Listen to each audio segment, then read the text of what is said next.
أعوذ بالله من الشيطان الرجيم بسم الله الرحمن الرحيم وإذ قال موسى لفتاه لا أبرح حتى أبلغ مجمع البحرين أو أمضي حقبا فلما بلغا مجمع بينهما نسيا حوتهما فاتخذ سبيله في البحر سربا صدق الله العظيم.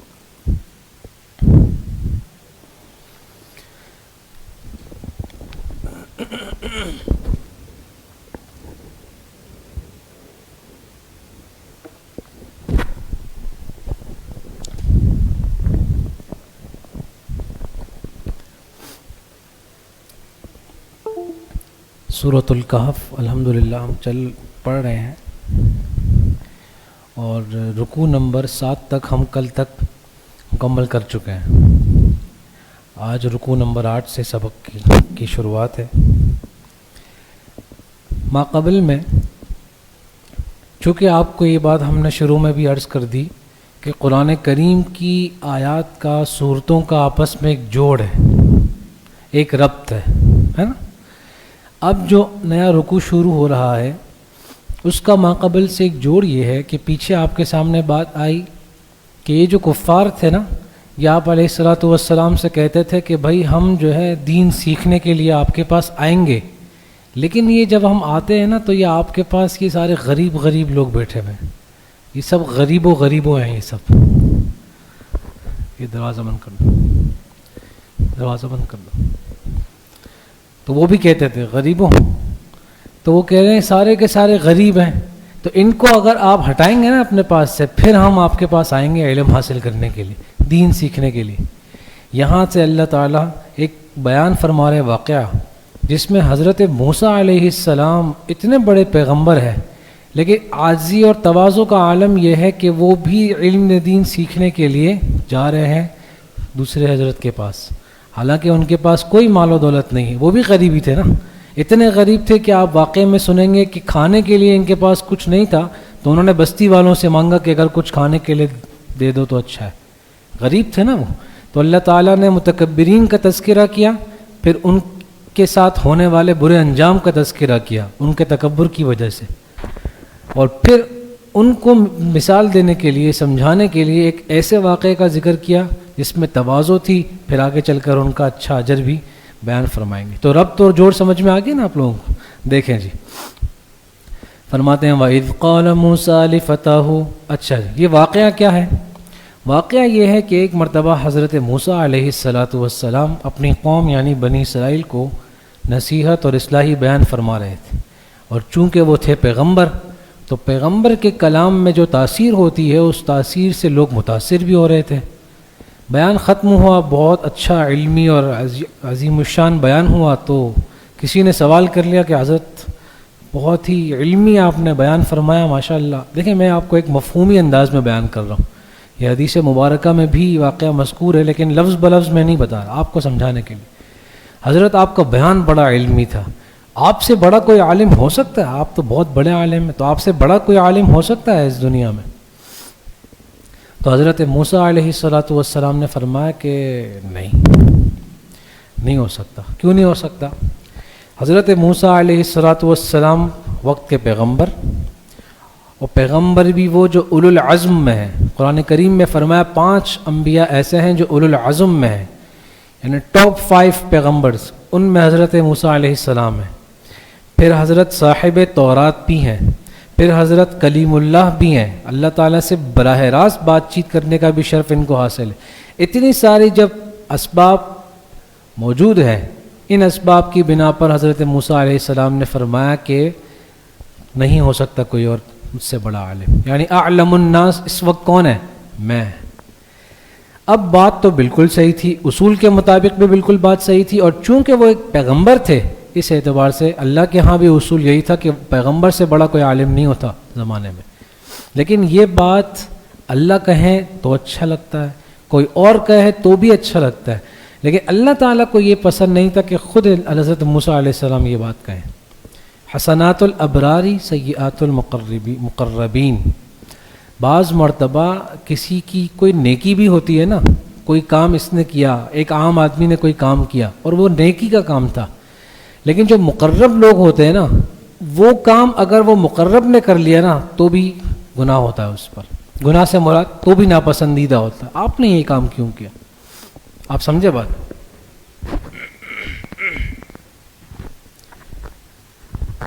بعض مرتبہ اساتذہ کا جب اپنے طلباء کے ساتھ تعلق اچھا ہوتا ہے نا تو وہ زیادہ سے زیادہ وقت چاہتے ہیں ان سے کہ آپ زیادہ وقت ہمارے ساتھ گزاریں. ایک موقع پر حضرت ایک صحابی آئے جناب نبی کریم صلی اللہ علیہ وسلم کے پاس اور فرمایا کہ جو ہے نا میں مدینہ منورہ سے باہر جانا چاہتا ہوں کسی کام سے، کوئی وجہ انہوں نے بتائی. تو آپ علیہ السلام نے فرمایا جی ٹھیک ہے، بہت اچھا. اجازت لینے آئے تھے، چونکہ تھے تو شاگرد، تو اپنے استاد صاحب سے اجازت لینے کے لیے آئے تھے. تو حضرت محمد صلی اللہ علیہ وسلم نے اجازت دے دی، ٹھیک ہے آپ چلے جائیں مدینہ منورہ سے باہر. اچھا کچھ دن یا کچھ وقت گزرا تو حضرت ابوبکر صدیق رضی اللہ تعالیٰ عنہ بھی تشریف فرما تھے. تو عرض کیا کہ یا رسول اللہ صلی اللہ علیہ وسلم، چونکہ حضرت ابوبکر صدیق رضی اللہ عنہ کا ایک سسرال مدینہ منورہ سے باہر تھا،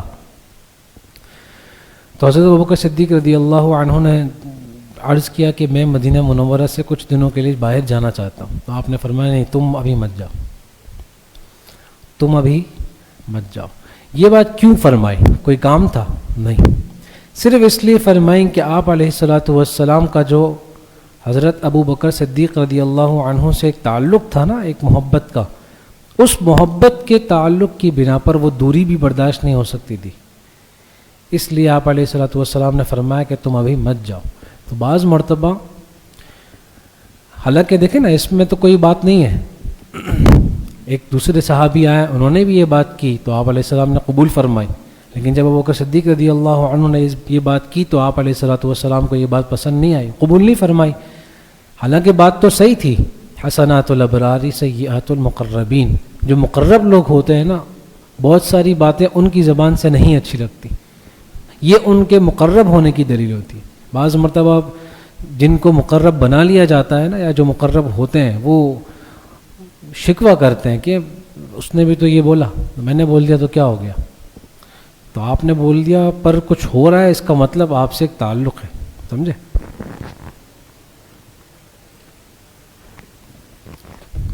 لہٰذا گھبرانے کی ضرورت نہیں، خوش ہونا چاہیے. دیکھیں جی، تو اب جب حضرت موسیٰ علیہ الصلاۃ والسلام یہ پورا واقعہ مکمل ہو گیا، حضرت نے کہہ دیا کہ نہیں، اس وقت کچھ بھی نہیں ہوا. جب آپ علیہ السلام گئے اللہ تعالیٰ سے ہم کلام ہونے کے لیے کوہ طور پر تو اس دوران اللہ تعالیٰ نے حضرت موسیٰ علیہ السلام سے فرمایا کہ میرے بندوں میں سے ایک بندہ ایسا بھی ہے جس کے پاس آپ سے بھی زیادہ علم ہے. اچھا ابھی تک ڈانٹ یعنی تنبیہ نہیں کی گئی، بتایا نہیں کیا گیا کہ جو آپ نے بات کہی تھی نا، یہ بھی ایک انداز یاد رکھیں. مقربین کی اگر کوئی غلطی ہو بھی جاتی ہے نا تو فوراً انہیں ڈانٹا یا تنبیہ نہیں کی جاتی، انہیں صرف احساس دلایا جاتا ہے. یہ بھی تقرب کی ایک دلیل ہوتی ہے. تو حضرت موسیٰ علیہ السلام سے فرمایا کہ آپ سے بھی بڑے ایک عالم ہیں، یعنی ایک بندے ایسے ہیں جن کے پاس وہ علم ہے جو آپ کے پاس نہیں ہے. اب حضرت موسیٰ علیہ الصلاۃ والسلام کے دل میں شوق پیدا ہوا کہ آپ مجھے بتائیں وہ کون ہیں، وہ کہاں ہیں، میں خود ان کے پاس جاؤں گا علم حاصل کرنے کے لیے. آپ دیکھ رہے ہیں یہ مدرسہ اب شروع ہونے والا ہے، میں خود جاؤں گا ان کے پاس علم حاصل کرنے کے لیے. تو اللہ تعالیٰ نے ارشاد فرمایا کہ 2 دریا کے کنارے جانا پڑے گا، مجمع البحرین، 2 دریا جہاں ملتے ہیں وہاں وہ بندہ رہتا ہے. اچھا 2 دریا یعنی مجمع البحرین جہاں 2 دریا ملتے ہیں تو وہ بھی ایک بہت بڑی جگہ ہے نا.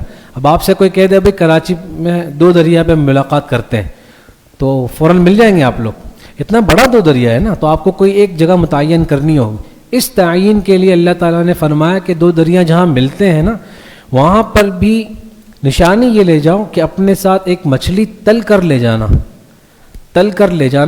اور مجمع البحرین یعنی جہاں دو دریا ملتے ہیں وہاں پہنچنے کے بعد جہاں وہ مچھلی تم سے گم ہو جائے نا وہی جگہ ہوگی جہاں تمہیں وہ شخص ملے گا، وہ بندہ ملے گا. سمجھ گئے؟ پھر کیا ہوا؟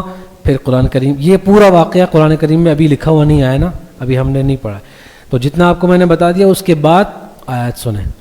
وَإِذْ قَالَ مُوسَىٰ لِفَتَاهُ، تو جب آپ یاد کیجئے اس وقت کو جب حضرت موسیٰ علیہ السلام نے فرمایا لِفَتَاهُ،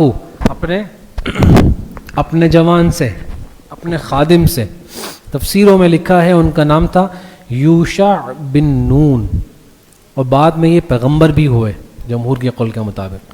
یوشع، یا واو شین اور عین، یوشع بن نون. صحیح؟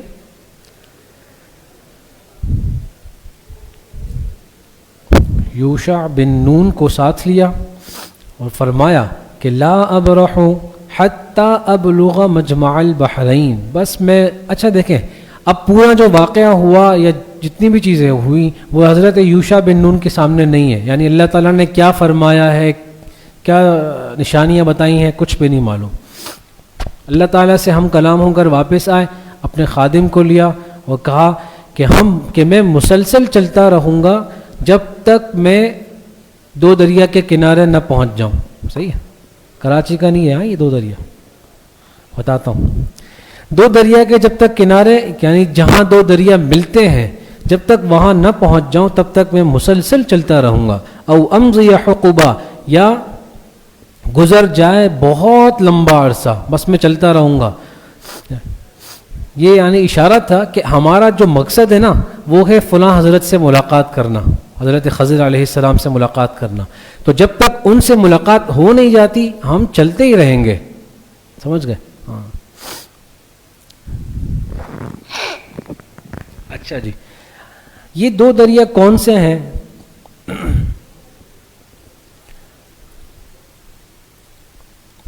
تو مفسرین نے لکھا ہے یہ دو دریا ہیں روم اور فارس کے، یعنی ایک ہے بحر روم اور ایک ہے بحر فارس. روم اور فارس کے جو دو دریا ہیں یہ ایک جگہ پر ملتے ہیں، اور یہ اس مجمع البحرین سے یہ وہ جگہ مراد ہے. ٹھیک ہے.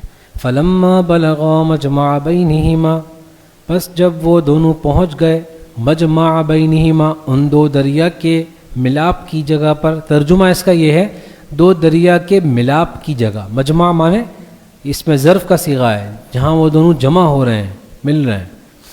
فلما بلغا مجمع بینہما، جب وہ دونوں پہنچ گئے ان دو دریا کے ملاپ کی جگہ پر. نسیا حوتہما، تو وہ دونوں اپنی مچھلی بھول گئے.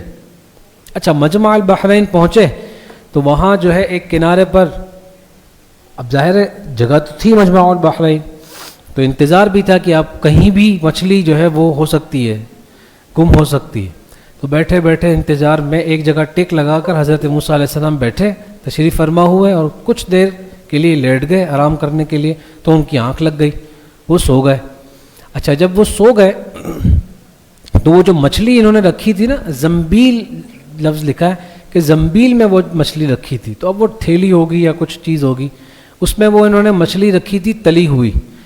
تو ایک دم چونکہ وہ مجمع البحرین تھا نا، سمندر کا کنارہ، تو سمندر کے چھینٹنے، جیسے آپ نے دیکھا بھائی سی ویو پر ایک لہر آتی ہے ٹکراتی ہے تو پانی ایسے اڑتا ہے، تو پانی ایسے اڑا ہوگا، مچھلی پر لگا یا نہ بھی لگا، اللہ تعالیٰ کی قدرت سے وہ مچھلی ایک دم زندہ ہوئی اور چھلانگ لگا کر ڈائریکٹ سمندر میں چلی گئی. اور سمندر میں بھی جب گئی، اچھا یہ پورا جو نظارہ ہے یہ حضرت یوشع بن نون دیکھ رہے ہیں اپنی آنکھوں سے. تو وہ مچھلی ایک دم چھلانگ لگا کر سمندر میں چلی گئی، اور سمندر میں بھی اس طرح گئی جیسے ایک سرنگ کی طرح، یعنی سمندر ایسے کھلتا چلا گیا اس مچھلی کے لیے، اور وہ مچھلی اس سمندر میں گویا کہ چلی گئی اندر. یہ پورا منظر حضرت یوشع بن نون نے اپنی آنکھوں سے دیکھا، بڑے حیران ہوئے. لیکن گئے کس حیثیت سے تھے؟ حضرت موسیٰ علیہ السلام کی خادم کی حیثیت سے یا ان کی شاگرد ہونے کی حیثیت سے. تو انہوں نے کہا کہ ابھی تو حضرت کے آرام کا وقت ہے، تو ان کو تو میں ڈسٹرب نہیں کر سکتا ہوں، تو ایک کام کرتا ہوں، یہ ایک چیز دیکھ لی ہے، ہمارے ساتھ تو نبی ہیں اور ہم نے تو اس کے علاوہ بھی بہت سارے معجزات دیکھے ہیں. تو اچھا، کیونکہ ان کے سامنے تو وہ ساری نشانیاں نہیں ہیں نا جو اللہ تعالیٰ نے فرمائے، تو ان کی توجہ تو اس طرف گئی ہی نہیں کہ ہمیں کہیں رکنا ہے یا کہیں اترنا ہے. تو انہوں نے کہا کہ حضرت جب اپنے آرام سے فارغ ہو جائیں گے تو میں سارا قصہ ان کو بیان کر دوں گا. ٹھیک ہو گئی بات. وقت گزرا حضرت موسیٰ علیہ السلام اٹھے, کچھ بھی اچھا اتنے میں وہ یہ بات بتانا بھول گئے. حضرت موسیٰ علیہ السلام اٹھے, تیار ہوئے, دوبارہ سفر کو شروع کیا. مفسرین کہتے ہیں 1 دن اور 1 رات کا مزید سفر کر لیا انہوں نے, 24 گھنٹے کا ایک سفر مزید کر لیا اس جگہ سے آگے چلتے ہو. لیکن وہ موسیٰ علیہ السلام انتظار کر رہے تھے مچھلی زندہ ہو کر کہیں گم ہو ہم سے تو ہم کچھ کریں. لیکن جب اتنا سفر کر لیا نا تو اب حضرت موسیٰ علیہ السلام نے اظہار کیا کہ بہت تھکن ہو گئی ہے, اب ہمارا جو کھانا ہم لائے نا وہ لے آؤ کھا لیتے ہیں. جیسے ہی کھانے کی بات کی نا تو حضرت یوشع بن نون کو ایک دم وہ مچھلی یاد آئی.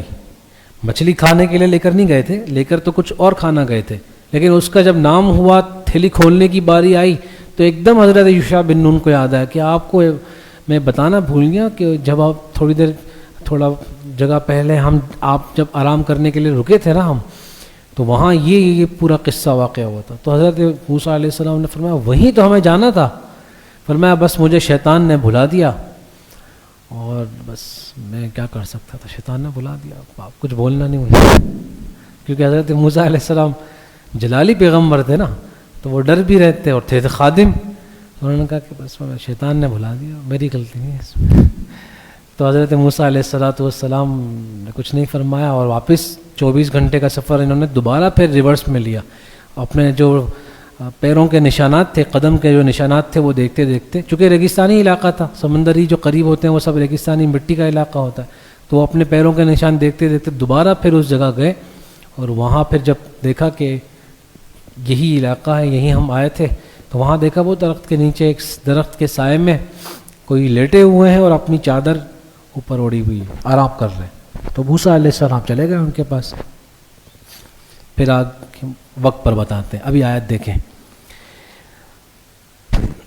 تو سمجھ گئے نا کہ یہ کس طرح بھولے اور کس طرح معاملہ ہوا. تو فلما بلغا مجمع بینہما, بس وہ جب دونوں پہنچے اس دونوں سمندروں کے ملاپ کی جگہ پر, نسیا حوتہما, تو وہ دونوں اپنی مچھلی بھول گئے.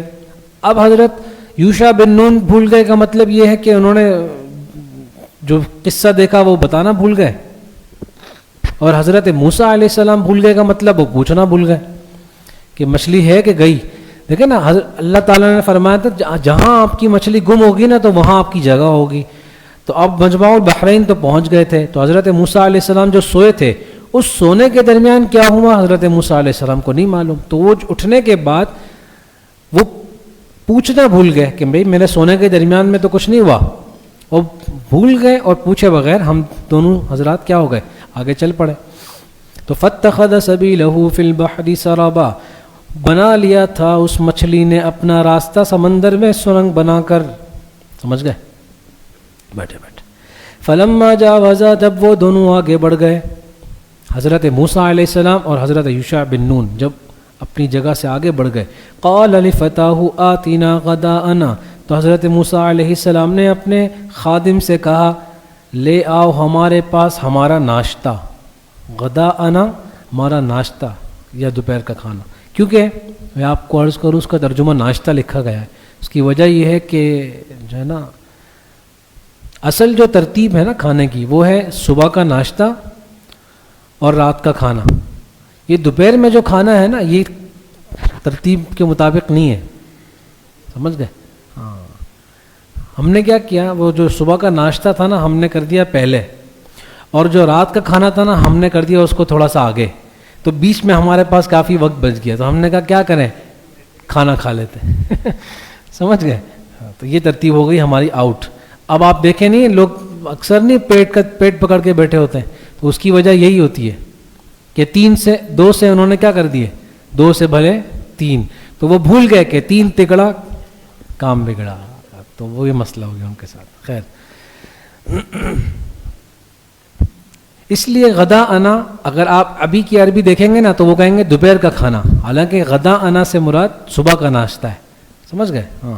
لقد لقینا من سفرنا ھذا نصبا, ہمیں پہنچی ہے تحقیق اس سفر سے بڑی مشقتیں, بہت تھکن ہو گئی اب. اچھا جب تک حضرت موسیٰ علیہ السلام اپنی جگہ سے مجمع البحرین تک پہنچے نا، نہ تھکن نہ بھوک نہ پیاس.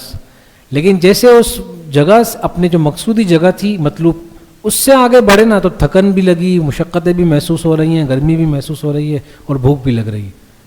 اس لیے پوچھا کہ لے آؤ ہمارے لیے ہمارا ناشتہ، کیونکہ بوجہ ہے تجاوز از مقصود، اللہ تعالیٰ کی طرف سے ایک نشانی بھی تھی. اب دیکھیں نا، جیسے انہوں نے کھانے کی بات کی تو مچھلی یاد آ گئی، تو یہ اللہ تعالیٰ کی طرف سے ہی ایک اشارہ تھا کہ بات چلے گی تو نکلے گی نا. اچھا جی. قال ارأیت اذ اوینا، ہاں اب ان کو ایک دم یاد آئی مچھلی حضرت یوشع بن نون کو. فرمایا ارأیت، اچھا پوچھا بھی کیسے، ارأیت اذ اوی، آپ نے دیکھا تھا وہ، اذ اوینا الی الصخرۃ، جب ہم آرام کے لیے رکے تھے، الی الصخرۃ، اس بڑے پتھر کے پاس جس سے آپ نے ٹیک لگایا ہوا تھا. تو فإنی نسیت الحوت، تو بس میں جو ہے، آواز بھی انہوں نے ہلکی کر لیا، بس میں جو ہے وہ بھول گیا تھا مچھلی کے بارے میں آپ کو بتانا. موسیٰ علیہ السلام جلالی پیغمبر تھے نا، ہاں تو اس لیے وہ ڈر بھی ساتھ لگ رہا تھا ان کو. وہ ایک مرتبہ وہ حضرت اسرائیل علیہ السلام ان کی روح قبض کرنے کے لیے آئے، فرمایا اللہ نے حکم دیا ہے کہ آپ کی روح قبض کرنی ہے. تو حضرت موسیٰ علیہ السلام نے اس کو پنچ مارا، میری روح قبض کرو گے تم؟ تو حدیث میں لکھا ہے کہ حضرت اسرائیل علیہ السلام شکایت لے کر گئے اللہ پاک کے پاس، یہ تو معاملہ خراب ہے. خیر پھر اللہ پاک نے فرمایا کہ آپ ان سے کہیں کہ اللہ پاک کا حکم یہ ہے کہ آپ کی روح قبض کی جائے گی. پھر ان کی روح قبض کی گئی. ٹھیک ہے چلیں. تو جب فرشتے ڈر رہے ہیں اور اللہ پاک سے جا کے شکایت کر رہے ہیں کہ یہ تو بڑا مشکل ہے، تو حضرت یوشع بن نون تو ویسے دیکھ چکے تھے کہ انہوں نے ایک فرعونی کو بھی پنچ مارا تھا، تو وہ تو وہیں لیٹ گیا تھا، تو اس لیے ڈر کے بات کر رہے ہیں. بس میں آپ کو مچھلی کے بارے میں بتانا بھول گیا تھا.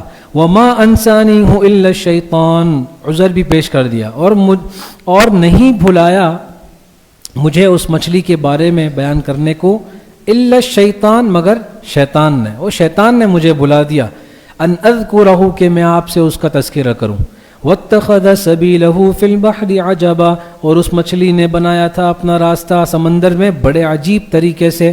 عجبا، عجیب طریقے سے. عجیب کیسا تھا؟ ایک تو زندہ ہوئی، پھر سمندر میں جب گئی تو وہ راستہ بنتا چلا گیا اس کے لیے. قال ذالک، فرمایا وہی، ما کننا نبغی، وہی جگہ تھی جو ہم ڈھونڈ رہے ہیں کب سے. فرتدا علی آثارہما، اب کیا ہوا بیچ میں، انہوں نے کیا کیا، ان کو جو ہے نا ٹانٹ ڈپٹ کی نہیں کی، کچھ بھی اس کا تذکرہ نہیں. چلیں. فرتدا علی آثارہما قصصا، پھر وہ دونوں پلٹے اور واپس چلے، علی آثارہما، اپنے نشان قدم، قصصا، چلتے ہوئے، نقش قدم دیکھتے ہوئے، اس کے پیچھے پیچھے چلتے ہوئے وہ دونوں چل پڑے. سمجھ گئے؟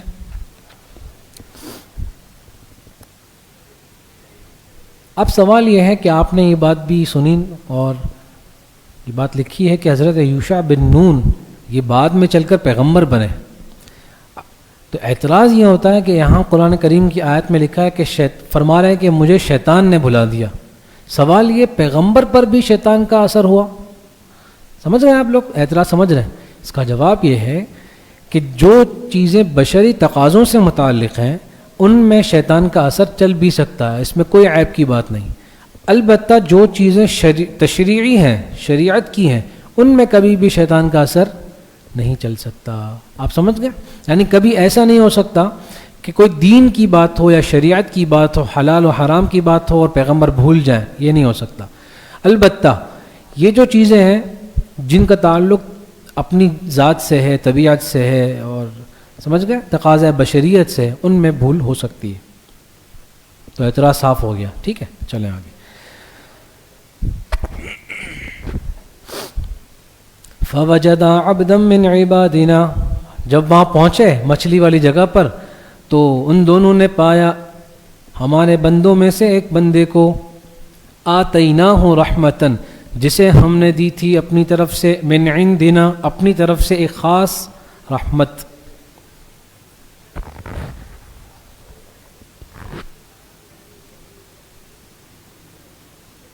یہ کون تھے؟ یہ تھے حضرت بلیہ بن ملکان. کون؟ جن کی تلاش میں حضرت موسیٰ علیہ السلام نکلے ہیں، جن کے پاس جانے کا حکم اللہ پاک نے دیا ہے، اور جو شخص انہیں ملے ابھی، ان کا نام کیا ہے؟ بلیہ ابن ملکان، یہ ان کا نام ہے. اور یہ حضرت ابراہیم علیہ السلام کے زمانے کے ہیں، ان کے ہم عصر ہیں یہ، جن سے ابھی ملاقات ہو رہی ہے، جن کا لقب ہے خضر. سمجھ گئے؟ ہاں، یہ لفظ ہے خضر، خا پر زبر، بات پر زیر، یہ اصل لفظ ہے. ہم خضر یہ صحیح نہیں ہے، لفظ خضر صحیح نہیں ہے، یہ عرف میں بس بول. چونکہ آپ دیکھیں نا، اردو میں کوئی لفظ لکھا ہوتا ہے نا، اور تھوڑا سا بس مشکل ہے، تو وہ لکھا ہوا ہے میم نون واو عین اور نون. کیا لکھا ہوا ہے؟ منوعن. اتنے کم علمی کا جو اس نے اظہار کیا نا منوعن پڑھ کے، یہ ہے من وعن. سمجھتے ہیں؟ من وعن تو جانتے ہیں نا، دونوں حروف جار رہا ہے، من وعن. تو اسی طرح وہ خا ضاد اور را لکھا تھا تو پڑھ دیا. وہ کیا کرتے ہیں میں آپ کو بتاتا ہوں. کوئی لفظ مشکل ہوتا ہے نا، اب کبھی سنا نہیں ہے تو کیا پڑھ کے دیکھو زبان پہ کیا اچھا لگ رہا ہے. اب جو صحیح اور غلط کا انتظار نہیں کریں گے، نہ تلاش کر، پڑھ کے خضر عجیب سا، خضر بھی صحیح ہے، خضر اچھا لگ رہا ہے، ہاں خضر کر لو، چلو سب نے خضر کر لیا اس کو. ایسا نہیں ہے، یہ ہے خضر. صحیح. کیوں؟ اس لیے کہ خضر عربی لفظ ہے اور اس کا معنی ہے ہریالی. چونکہ حضرت خضر علیہ السلام کے بارے میں آتا ہے کہ وہ جس جگہ جاتے تھے نا تو اللہ تعالیٰ کی طرف سے اس جگہ ہریالی ہو جاتی تھی، جہاں وہ رہتے تھے یا جہاں وہ ٹھہرتے تھے اس جگہ ہریالی ہو جاتی تھی. اس لیے ان کا لقب ہے خضر. ان کا نام کیا ہے جی؟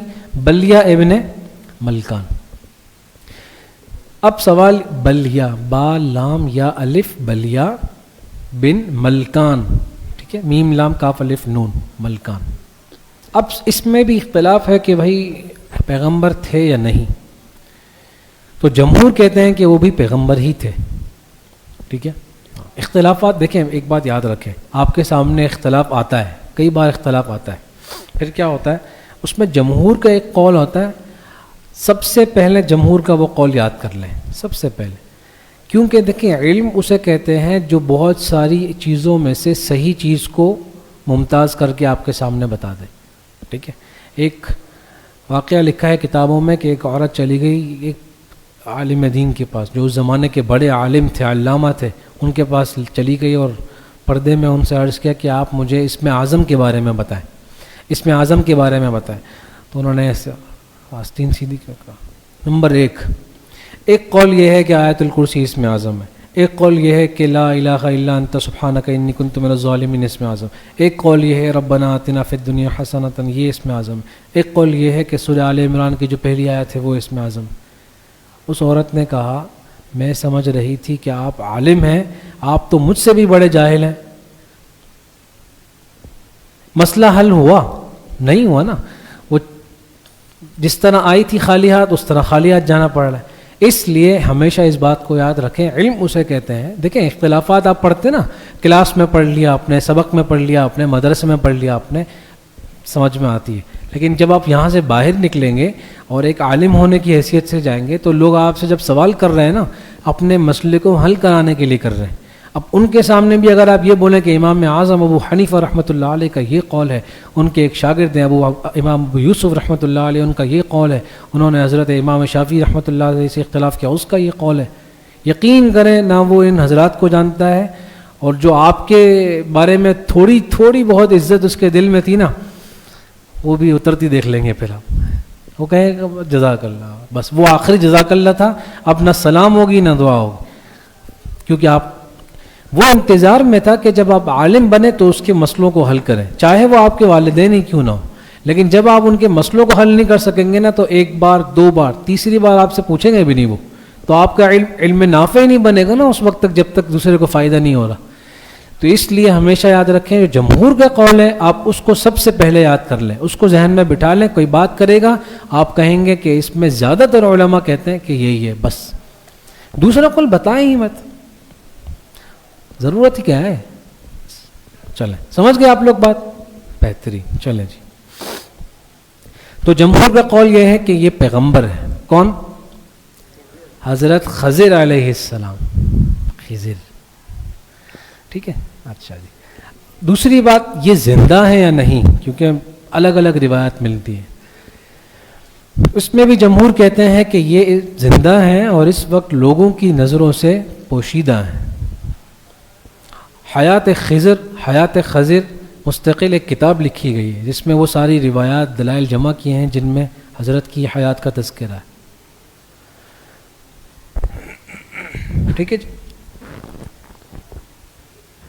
ایک بزرگ ہیں حضرت خیالی رحمۃ اللہ علیہ، انہوں نے اپنی کتاب میں یہ بات لکھی ہے کہ 4 پیغمبر ایسے ہیں جو اب تک زندہ ہیں، 2 آسمانوں میں اور 2 زمین میں.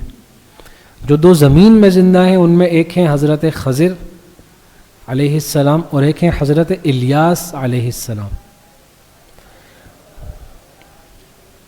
اور جو 2 پیغمبر آسمانوں میں زندہ ہیں ان میں ہے ایک حضرت ادریس علیہ السلام اور دوسرے حضرت عیسیٰ علیہ السلام.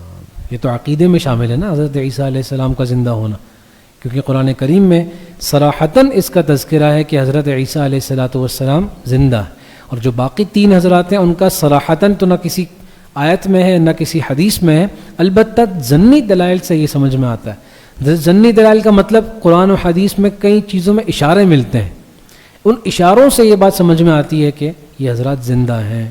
سمجھ گئے آپ؟ چلیں.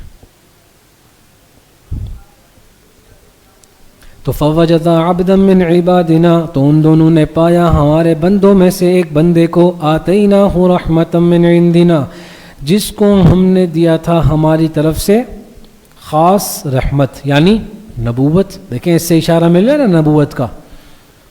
رحمتن کا ترجمہ یہاں کیا ہے؟ نبوت. جو کہتے ہیں نبی نہیں تھے ولی تھے تو وہ اس کا ترجمہ خاص علم سے کرتے ہیں، علم لدنی، جیسے ابھی آپ سن لیں گے آگے. وَعَلَّمْنَاهُ مِن لَدُنَّا عِلْمًا،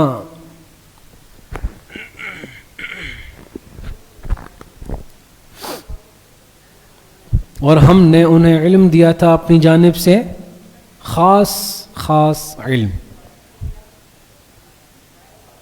ٹھیک ہے، ہم نے انہیں دیا تھا اپنی جانب سے ایک خاص علم.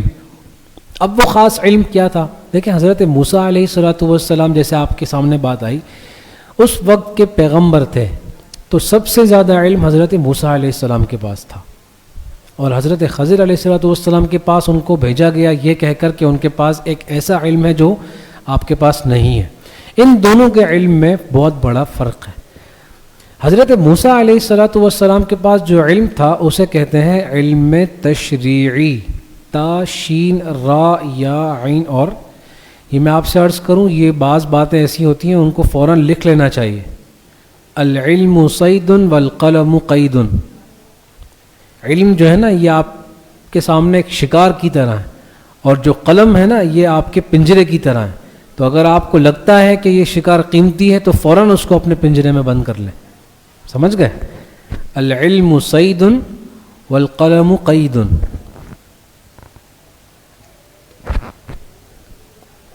تو حضرت موسیٰ علیہ السلام کے پاس جو علم ہے اسے کہتے ہیں علم تشریعی، شریعت کا علم، حلال و حرام کا علم.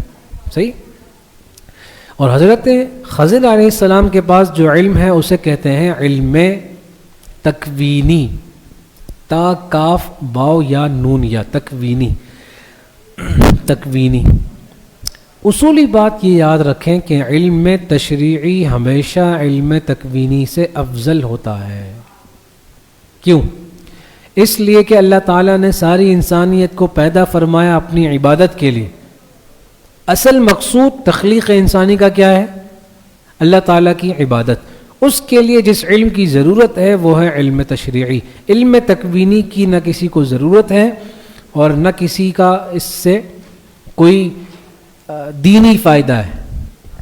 ابھی آپ کے سامنے واقعات آئیں گے، اس سے آپ کو اندازہ ہوگا کہ علم تکوینی یہ اللہ تعالیٰ کی جانب سے خاص علم ہے، لیکن اس علم کا دینی احکام سے کوئی ربط و تعلق نہیں ہے. تو اس سے معلوم ہوا کہ علم تشریعی افضل ہے. جب علم تشریعی افضل ہے تو یہ بات بھی ثابت ہو گئی کہ حضرت موسیٰ علیہ الصلاۃ والسلام حضرت خضر علیہ الصلاۃ والسلام سے بہت زیادہ افضل ہیں. کیوں؟ اس لیے کہ ان کے پاس جو علم تھا وہ علم تشریعی تھا. جس مقصد کے لیے انسان کو پیدا کیا اس مقصد کا جو جوڑ ہے وہ حضرت موسیٰ علیہ السلام والے علم سے. سمجھ گئے؟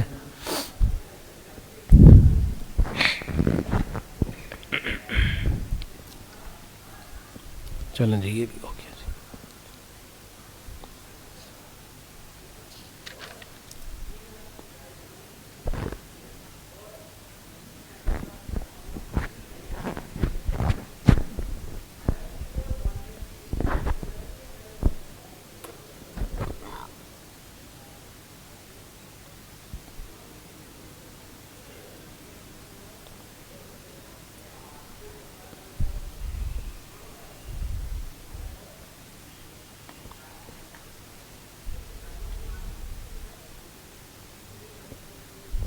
آپ لوگ سمجھ گئے ساری بات؟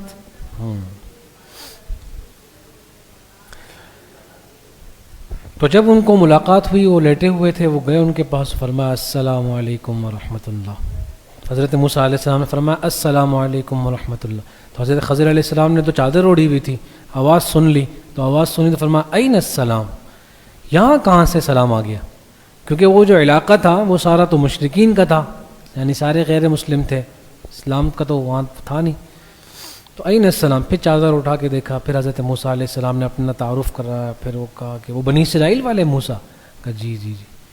اچھا یہ بات ہے کہ کیسے آنا ہوا، تو ابھی سب بتائیں گے. دیکھیں کیسے آنا ہوا کہ جواب میں حضرت موسیٰ علیہ السلام نے فرمایا قال له موسیٰ، تو موسیٰ علیہ السلام نے ان سے عرض کیا. دیکھیں یہاں پر حضرت موسیٰ علیہ السلام تشریف لے کر گئے ہیں حضرت خضر علیہ السلام کے پاس، باوجود یہ کہ حضرت موسیٰ علیہ السلام افضل ہیں، لیکن جب ان کو اپنا استاذ مان لیا حضرت خضر علیہ السلام کو، تو اب ان سے عرض کر رہے ہیں. کیا کہہ رہے ہیں؟ اب آپ دیکھیے گا الفاظ، ایک استاد سے بات کرنے کا انداز ان کا کیسا ہے، حالانکہ وہ افضل ہیں. بتا رہا ہوں، سمجھ گئے آپ لوگ بات؟ اب دیکھیے گا تواضع کا یہ عالم، کیونکہ ہم یہ واقعہ جو آپ کو بیان کیا گیا وہ ان کفار کے تکبر کے مقابلے میں تھا نا. اب آپ کو یہاں تواضع کا اعلیٰ مقام دکھائیں گے. قال له موسیٰ، تو حضرت موسیٰ علیہ السلام نے عرض کیا، مطالبہ استفادہ، مطالبہ کریں گے کہ آپ سے میں کچھ فائدہ حاصل کرنا چاہتا ہوں. تو حضرت موسیٰ علیہ السلام نے ان سے عرض کیا هل اتبعک، کیا میں آپ کے ساتھ ہو جاؤں؟ سمجھ گئے؟ کیا میں آپ کے ساتھ ہو جاؤں؟ علی ان تعلمنی،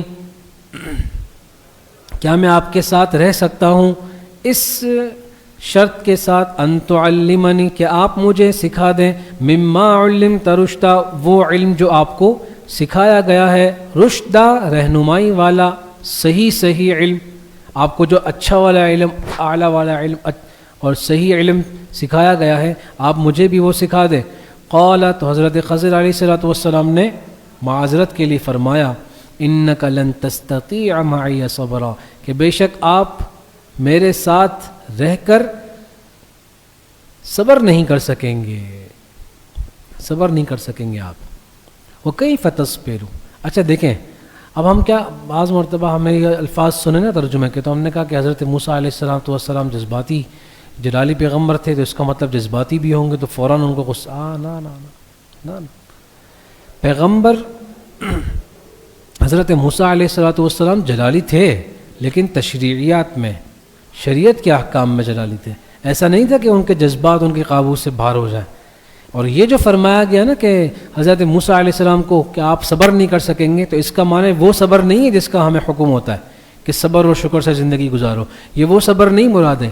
صبر کے معنی رکنا، کیونکہ آگے جو معاملات ہوں گے شریعت میں، جب بھی کوئی حکم جاری ہوتا ہے اس کے پیچھے کوئی وجہ اور سبب ضرور ہوتا ہے. ٹھیک، آپ جب میرے کیے ہوئے افعال کو دیکھیں گے نا، تو پیچھے آپ کو کوئی سبب تو نظر آئے گا نہیں، تو آپ کو لگے گا کہ یہ کام شریعت کے خلاف ہے. اور شریعت کے خلاف کام ہوتا ہوا دیکھ کر پیغمبر کبھی بھی نہیں رک سکتا، کیونکہ پیغمبر کا تو مقصد ہی یہی تھا نا کہ برے کاموں کو دیکھے تو فوراً انہیں روکے. حدیث میں نہیں آتا کہ آپ علیہ الصلوۃ والسلام نے فرمایا کہ جب کسی منکر کو ہوتا ہوا دیکھو تو اور اسے اپنے ہاتھوں سے روکو. سمجھ گئے؟ تو پیغمبر تو جب ایک عام لوگوں کو یہ تعلیم دے رہے ہیں تو خود اس کے کتنے اعلیٰ مقام پر ہوں گے. اس لیے حضرت خضر فرمانے کہ آپ دیکھیں گے بہت ساری ایسی چیزیں جو آپ کو لگیں گی کہ شریعت کے خلاف ہیں، تو آپ کیسے صبر کر سکتے ہیں؟ اس پر کرنا بھی نہیں چاہیے آپ کو، کیونکہ آپ کا تو منصب اور عہدہ ہی اس بات کا ہے کہ آپ برے کام کو یا ایسے کام کو دیکھیں گے جن آپ کے نزدیک جو شریعت کے خلاف ہوگا آپ فوراً روکیں گے. سمجھ گئے؟ ہاں، تو یہ ذہن میں خیال نہیں لانا کبھی کہ حضرت موسیٰ علیہ السلام صبر نہیں کر سکتا. نا، ان سے زیادہ صبر کون کر سکتا ہے؟ ایک مرتبہ جب، چونکہ آپ یہ بات جانتے ہیں کہ تمام انبیاء میں دو چیزیں مشترک ہوتی ہیں. معلوم ہے کسی کو دو چیزیں کون سی ہیں؟ نہیں معلوم؟ جی نہیں. پہلی چیز ہوتی ہے کہ سب نے بکریاں چرائی ہوتی ہیں.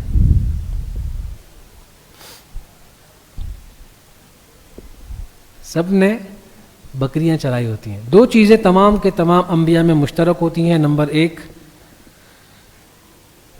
تمام انبیاء کرام علیہم السلام نے بکریاں چرائی ہوتی ہیں. سب نے. ہاں. دوسری چیز میرے ذہن سے نکل رہی ہے اور غالباً مجھے ایسا لگتا ہے کہ داڑھی. ایسا ہی ہے؟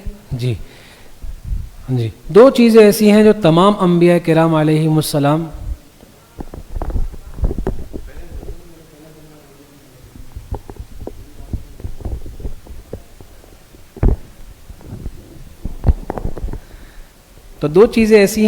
انبیاء کرام علیہم السلام میں مشترک تھیں. پہلی چیز، تمام انبیاء نے بکریاں چرائیں، اور دوسری چیز داڑھی مبارک. وہ تمام انبیاء کی داڑھی تھی. اس لیے بعض مرتبہ لوگ کہتے ہیں کہ یہ تو عرب کا ایک کلچر تھا داڑھی، اس لیے داڑھی جو ہے وہ سنت تو ہے لیکن وہ سنت موقدہ والی نہیں ہے، مطلب ضروری نہیں ہے، چاہے تو رکھ لے کلچر کا حساب کتاب. نہ اگر صرف کلچر کا حساب کتاب ہوتا نا تو تمام انبیاء کی داڑھی نہیں ہوتی. سمجھ گئے؟ اور چلیں عرب کا کلچر تھا نا، جتنے بھی صحابہ تھے وہ سب عرب تو نہیں تھے، کوئی فارس سے آیا، کوئی روم سے آیا، کوئی کہاں سے آیا، سب کی داڑیاں تھیں. کوئی ایک صحابی کے بارے میں بھی آپ کو کسی روایت میں نہیں ملتا جس کی داڑھی نہ ہو. تو عرب کا کلچر تھا تو عرب تک رہتا نا، سب پہ کیسے چلا گیا؟ آپ سمجھ گئے؟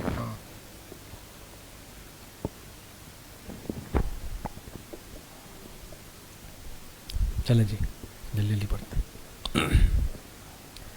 قال انک لن تستطيع معي صبرا. تو حضرت خضر علیہ السلام نے فرمایا کہ بے شک آپ میرے ساتھ رہ کر صبر یعنی رکنے کی یا ٹھہرنے کی، انتظار کرنے کی استطاعت نہیں رکھ سکیں گے. وہ کیف تصبروا، اور آپ کیسے کر سکتے ہیں صبر، علی ما لم تحط به خبرا، اس چیز پر جس چیز کے بارے میں آپ کو علم ہی نہ ہو. سمجھ گئے نا؟ اب اس بات کو وہیں جوڑ دیں، جس چیز کو آپ شریعت کے خلاف سمجھ رہے ہوں گے آپ کے علم کے مطابق، تو آپ اس پر کیسے صبر کر سکتے ہیں؟ آپ تو پیغمبر ہیں، آپ کو تو فوراً مجھے روکنا چاہیے، اور آپ روکیں گے بھی، اس لیے آپ صبر کر نہیں سکیں گے. اچھا، تو میں جو واقعہ سنا رہا تھا، تو حضرت موسیٰ علیہ السلام سے زیادہ صبر والا کون ہو سکتا ہے؟ کیونکہ جب حضرت موسیٰ علیہ السلام بکریاں چلاتے تھے تو ایک مرتبہ وہ ایک بکری کبھی یہاں جا رہی ہے، کبھی ادھر جا رہی ہے، کبھی ادھر جا، تو حضرت موسیٰ علیہ السلام اس کے پیچھے دوڑے، وہ بکری بھی پھر آگے دوڑی، اور اتنا دوڑی کہ موسیٰ علیہ السلام بھی تھک گئے. اور چونکہ آپ کو معلوم ہوگا کہ حضرت موسیٰ علیہ السلام نے حضرت شعیب علیہ السلام کی بکریاں چرائی تھیں.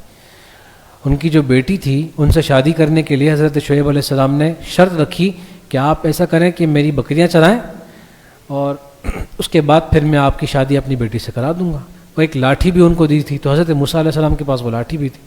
وہ جب تھک گئے نا دونوں، بکری بھی تھک گئی، تو حضرت موسیٰ علیہ السلام نے اس بکری کو پکڑا اور پھر اس کے پیر دبانے لگے. صبر کا میں آپ کو بتا رہا ہوں، اس کے پیر دبانے لگے، حالانکہ لاٹھی تھی ان کے پاس لیکن پھر بھی اس کے پیر دبایا اور کہا خود بھی تھکی اور مجھے بھی تھکایا، خود بھی تھکی اور مجھے بھی تھکایا. تو صبر حضرت موسیٰ علیہ السلام سے زیادہ کون کر سکتا؟ وہ جو جلالت ان میں جو شامل تھی نا وہ شرعی معاملات کی وجہ سے تھی. سمجھ گئے آپ لوگ بات؟ ہاں ذہن صاف کر کے جائیں. ہاں موسیٰ علیہ السلام کے بارے میں بات کریں گے. سمجھ گئے؟ چلیں. قال ستجدنی ان شاء اللہ صابرا. بات تو حضرت خضر علیہ السلام نے صحیح کی اور حضرت موسیٰ علیہ السلام نے بھی اس بات کو تسلیم کیا، اس لیے کہ بات تو حق تھی نا. لیکن پھر بھی چونکہ وہ استاد صاحب تھے اور انہوں نے تو بنا کر رہے تھے وہ، اور علم کا شوق اتنا تھا کہ حضرت موسیٰ علیہ السلام نے فرمایا کہ ستجدنی ان شاء اللہ صابرا، عن قریب آپ مجھے پائیں گے اللہ نے اگر چاہا تو صابرن، صبر کرنے والا، ولا اعصی لک امرا، اور میں آپ کے حکم کی نافرمانی.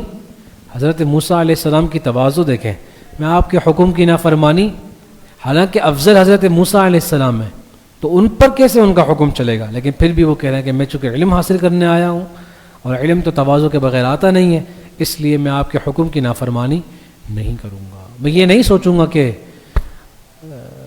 اس کا سبب کیا ہے اور یہ کام آپ نے کیوں کیا اور کیوں کیا ہے، میں صبر کروں گا. اچھا ابھی ان کو معلوم نہیں تھا کہ آگے ہونے کیا والا ہے. اچھا دیکھیں آگے.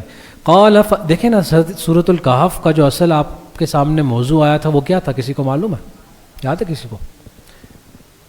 علم غیب کی نفی، یاد ہے نا؟ تو بار بار آپ دیکھیں گے کہ اس میں علم غیب کی نفی ہوتی رہے گی. حضرت موسیٰ علیہ السلام کو نہیں معلوم تھا وہ علم جو حضرت خضر علیہ السلام کے پاس تھا. سمجھ گئے؟ اسی طرح کی بہت ساری چیزیں آپ کے سامنے آتی رہیں گی. قال فإن اتبعتنی، اب جب حضرت موسیٰ علیہ السلام نے بہت اصرار کیا اور کہا کہ نہیں آپ مجھے اپنے ساتھ رکھ لیں، میں علم حاصل کرنا چاہتا ہوں، مدرسے میں داخلہ دے دیں، میں کوئی آپ کے حکم کی نافرمانی نہیں کروں گا. تو حضرت خضر علیہ السلام نے فرمایا فإن اتبعتنی، شرط استفادہ، شرط رکھی. شرط کیا رکھی؟ فإن اتبعتنی، اگر آپ کو میرے ساتھ چلنا ہی ہے، فلا تسألنی عن شیء، تو پس آپ مجھ سے کسی چیز کے بارے میں سوال نہیں کریں گے، پوچھیں گے نہیں کچھ.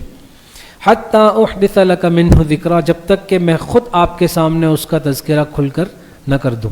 میں خود آپ کو سب بتا دوں تو بتا دوں، آپ کچھ نہیں پوچھیں گے. فانطلقا، اب یہ شرط طے ہو گئی، شرائط داخلہ ہو گئے، ہدایت نامے پر سائن ہو گئے، اب آگے چل رہے ہیں. اس سے بھی معلوم ہوا کہ مدارس میں جو شرائط ہوتی ہے نا، شرائط داخلہ، قرآن سے ثابت ہے، پیغمبر سے ثابت ہے.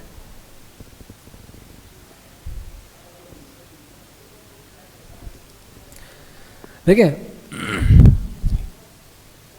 جس چیز کا تعلق ظاہر سے ہوتا ہے نا، اس علم سیکھنے سکھانے والے استاد و شاگرد ہوتے ہیں، بلکہ استاذ کا جو تعلق ہوتا ہے نا وہ دونوں علوم سے ہوتا ہے. بعض مرتبہ جو ایک علم ہوتا ہے کتابی علم، صحیح، جو علم کتب سے آتا ہے، کاف تا اور با، یہ ہوتا ہے کتابی علم، اس کے حاصل کرنے کرانے والے کو استاد و شاگرد کہتے ہیں. اور ایک علم ہوتا ہے کتب والا، قاف تا اور با، جو علم باطن ہوتا ہے، اس کے حاصل کرنے کرانے والے کو کہتے ہیں پیر و مرشد. کیا؟ مرید و پیر، پیر و مرید. سمجھ گئے؟ سمجھ گئے نا بات؟ تو اب یہاں پر آپ یہ کہتے ہیں کہ حضرت خضر علیہ السلام کے پاس گئے تو یہ پیر و مرید بنے، یا آپ کہیں کہ یہ استاد و شاگرد بنے، ایک ہی بات ہے.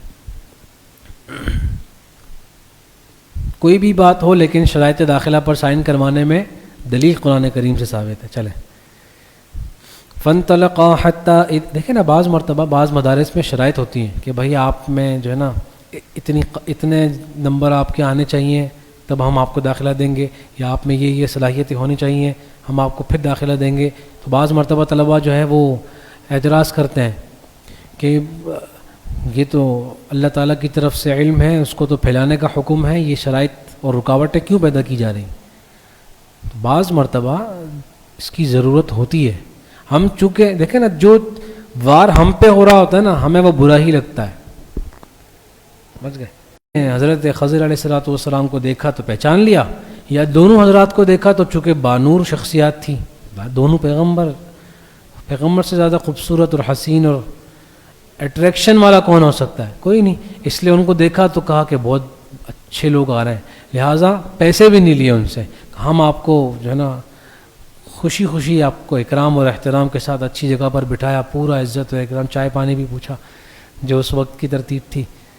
تو بیٹھ گئے، سفر کیا، سمندر پار کیا، وہاں اترے. جب اترنے لگے تو حضرت خضر علیہ الصلوۃ والسلام نے، روایت میں آتا ہے کلہاڑی سے اس کشتی میں ایسا مارا، پھاوڑا جانتے ہیں، پھاوڑا مارا ایسے، جب مارا تو اس کا تختہ ایک دم پھٹ گیا۔ اللہ کی قدرت یہ تھی کہ پھٹنے کے باوجود اس کشتی میں پانی نہیں آ رہا، سمجھ گئے۔ اب حضرت موسیٰ علیہ السلام نے دیکھا تو اب یہ کام بظاہر شریعت کے خلاف تھا نا، اتنے اکرام کے بعد کسی دوسرے کی چیز میں نقص پیدا کرنا شریعت کے خلاف تھا نا، تو اب خلاف شریعت چیز دیکھی تو ایک دم حضرت موسیٰ علیہ السلام کو جوش اور جلال آ گیا، یہ آپ نے کیا کر دیا۔ اب آپ سنیں دیکھیں، تو حضرت خضر علیہ الصلوۃ والسلام نے خرقہا، اس کشتی کو پھاڑ دیا۔ قال خرقتہا، یہ بخاری شریف کی روایت ہے کہ وہ کلہاڑی سے انہوں نے اس کو پھاڑا۔ قال خرقتہا، تو حضرت موسیٰ علیہ الصلوۃ والسلام نے تنقیداً فرمایا، تنقید کرتے ہوئے، اخرقتہا، کیا آپ نے اس کشتی کو پھاڑ دیا، لتغرق اہلہا، تاکہ یہ حضرات سب ڈوب جائیں، اتنا اکرام انہوں نے آپ کا کیا، اب آپ نے کشتی پھاڑ دی تاکہ یہ ڈوب جائیں۔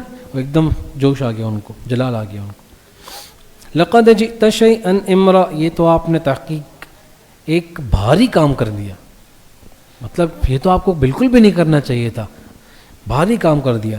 حضرت خضر علیہ السلام نے دوسری کوئی بات نہیں کی، کوئی وجہ نہیں سمجھائی، صرف ڈائریکٹ ایک جملہ یاد دلایا، میں نے آپ کو کہا تھا نا، قال الم اقل، میں نے آپ سے کہا تھا، انک لن تستطیع معی صبرا، آپ میرے ساتھ رہیں گے تو صبر رک نہیں پائیں گے، ظاہر ہے شریعت کے خلاف تو کام بظاہر آپ کی نظروں میں ہے تو آپ تو رک نہیں پائیں گے، لیکن ابھی صبر کریں۔ قال لا تؤاخذنی، ٹھیک، حضرت موسیٰ علیہ الصلوۃ والسلام کا جلال ایک دم بیٹھا، یاد آیا کہ چونکہ وہ استاد صاحب ہیں، جو بھی بولیں گے کرنا تو ماننا تو پڑے گا۔ بعض مرتبہ آپ کو اپنے استاد صاحب کا کوئی عمل دیکھنے میں لگے گا کہ یہ کام تو شریعت کے خلاف کر دیا انہوں نے، یہ کیسے کر دیا، حالانکہ ہمارے استاد ہیں اور اتنے بڑے عالم ہیں اور اتنے بیانات کرتے ہیں اور بیان میں کیا کیا کہتے ہیں، اور یہاں انہوں نے یہ حرکت کر لی۔ بعض مرتبہ آپ کی آنکھیں ایسی بھی چیزیں دیکھیں گی۔ استاذ کا ادب یہ ہے کہ آپ کہیں کہ میری غلطی، میں دیکھو ہی نہیں، دیکھا کیوں آپ نے، دیکھنا آپ کی غلطی۔ جب آپ کے دل میں یہ بات آ جاتی ہے نا، یہ دیکھنا میری غلطی ہے، تب آپ کا جو علمی مقام ہے وہ اللہ تعالیٰ اوپر کر دیتے ہیں، آپ سمجھ گئے۔ حضرت مولانا شیخ الحدیث صاحب، مولانا زکریا صاحب رحمۃ اللہ علیہ نے اپنی کتاب میں یہ بات لکھی ہے، جب آپ اپنے اساتذہ کی خدمت کرتے ہیں، ان کے ادب اور احترام کا خیال رکھتے ہیں تو اللہ تعالیٰ آپ کے علم میں اضافہ کرتے ہیں، اور جب آپ اپنے والدین کے عزت اور احترام اور ان کی خدمت کرتے ہیں تو اللہ تعالیٰ آپ کے مال اور دولت میں برکت عطا فرما دیتے ہیں، سمجھ گئے۔ چلیں، تو حضرت موسیٰ علیہ الصلوۃ والسلام کو جب یاد دلایا نا حضرت خضر نے کہ میں نے کہا تھا کہ تم کو سمجھ میں نہیں آئیں گی باتیں تو تم پوچھو گے، حالانکہ مت پوچھنے کی بات ہوئی تھی نا ہماری، شرائط داخلہ تھی، پہلا نوٹس جاری کر دیا کہ یہ آپ نے کر دی ہے خلاف ورزی۔ قال، فرمایا، لا تؤاخذنی، مت مؤاخذہ کیجئے، مت گرفت کیجئے، بما نسیت، میری گرفت مت کیجئے اس چیز میں جو میں بھول گیا، ولا ترہقنی، یہ بھی ان کی تواضع اور عاجزی تھی کہ وہ کہہ رہے ہیں کہ میں بھول گیا، صحیح ہے، ہاں، ولا ترہقنی من امری عسرا، اور مجھ پر مت ڈالیے میرے معاملے میں مشکل، میں اتنے دور سفر کر کے آپ کے پاس آیا ہوں، اور اس لمبے سفر کے بعد میں نے اور زیادہ لمبا سفر بھی کر لیا ہے میرے اس خادم کی وجہ سے۔ اچھا یاد آیا۔ اب سوال یہ ہے کہ وہ خادم کہاں گئے؟ تو ایک قول کے مطابق یہ ہے کہ اس خادم کو کشتی میں بیٹھتے وقت حضرت موسیٰ علیہ السلام نے کہا کہ بس اب میں یہاں سے ان کے ساتھ چلا جاؤں گا، آپ واپس چلے جائیں، ایک قول یہ، اور پھر ایک قول یہ ہے کہ وہ ان کو اپنے ساتھ ہی رکھ لیا، آگے چلتے رہے، اور یہاں جو صرف تسنیہ کے صیغے ذکر کر رہے ہیں کہ موسیٰ علیہ السلام اور خضر علیہ السلام، تو وہ کس حیثیت سے گئے تھے؟ یوشع بن نون، خادم کی حیثیت سے، تو ان کا تذکرہ کرنے کی ضرورت نہیں ہے۔ جب موسیٰ علیہ السلام ساتھ جا رہے ہیں کہیں تو وہ خادم ساتھ ساتھ ہی جائے گا نا، خادم تو خادم اسی وقت بنے گا نا جب خدمت کرے گا، جب مخدوم ہی نہیں ہوگا تو خدمت نہیں ہوگی، جب خدمت نہیں ہوگی تو خادم نہیں ہوگا، آپ سمجھ گئے؟ چلیں، نہیں سمجھے تو تھوڑی دیر انتظار کر لیں، آ جائے گا سمجھ میں سب۔ چلیں، وہ ایک مرتبہ ایک انسان شخص گیا، وہ لطیفہ سنا کے آیا جنگل میں، سب ہنس رہے ہیں، ایک جانور رہ گیا نہیں ہنس رہا، یہ تو نہیں، صبر کر جاؤ، ہنسے گا۔ اگلے دن چکر لگانے گئے جنگل میں، اکیلا ہنس رہا تھا اور کوئی نہیں ہنس رہا تھا، کیا کاش کو آپ سمجھ میں آئے۔ تو بہت ساری باتیں آپ کو سمجھ میں جلدی آ جائیں گی، بہت ساری باتیں نہیں آئیں گی۔ میں نے آپ کے لیے کوئی مثال نہیں کی ہے اس کو کہیں، ہاں ایسا مت سمجھے، تو ایک یاد آ گیا تو میں نے سنا۔ ولا ترهقنی من امری عسرا، مت ڈالیے میرے معاملے میں کوئی مشکل چیز. ہاں آپ لوگ کیوں ہنس رہے ہیں ابھی؟ مت ہنسے اللہ کے بندو، ابھی کہاں ہنس رہے ہو؟ یہ واقعہ سننے کے بعد کوئی ہنستا ہے کیا؟ فانطلقا، اچھا یہ بات ہو گئی، انہوں نے معذرت کر لی. حضرت خضر نے کہا چلیں دھیان رکھنا آئندہ. فانطلقا، پھر دونوں چل پڑے. حتی اذا لقیا غلاما، اب دیکھیں بھائی یہاں تک کہ ان دونوں کی ملاقات ہو گئی ایک لڑکے سے، نوجوان سے. مفسرین کہتے ہیں کہ اس کا نام تھا جیسور. آخر میں یا نہیں ہے، یا الف یا نہیں ہے آخر میں. جیسوریا جانتے ہیں؟ ہاں تو یہ کہہ رہا ہوں آخر میں یا نہیں ہے. جیسور اس کا نام تھا، اور وہ نابالغ لڑکا تھا، اسی لیے فرمایا غلام، نابالغ لڑکا.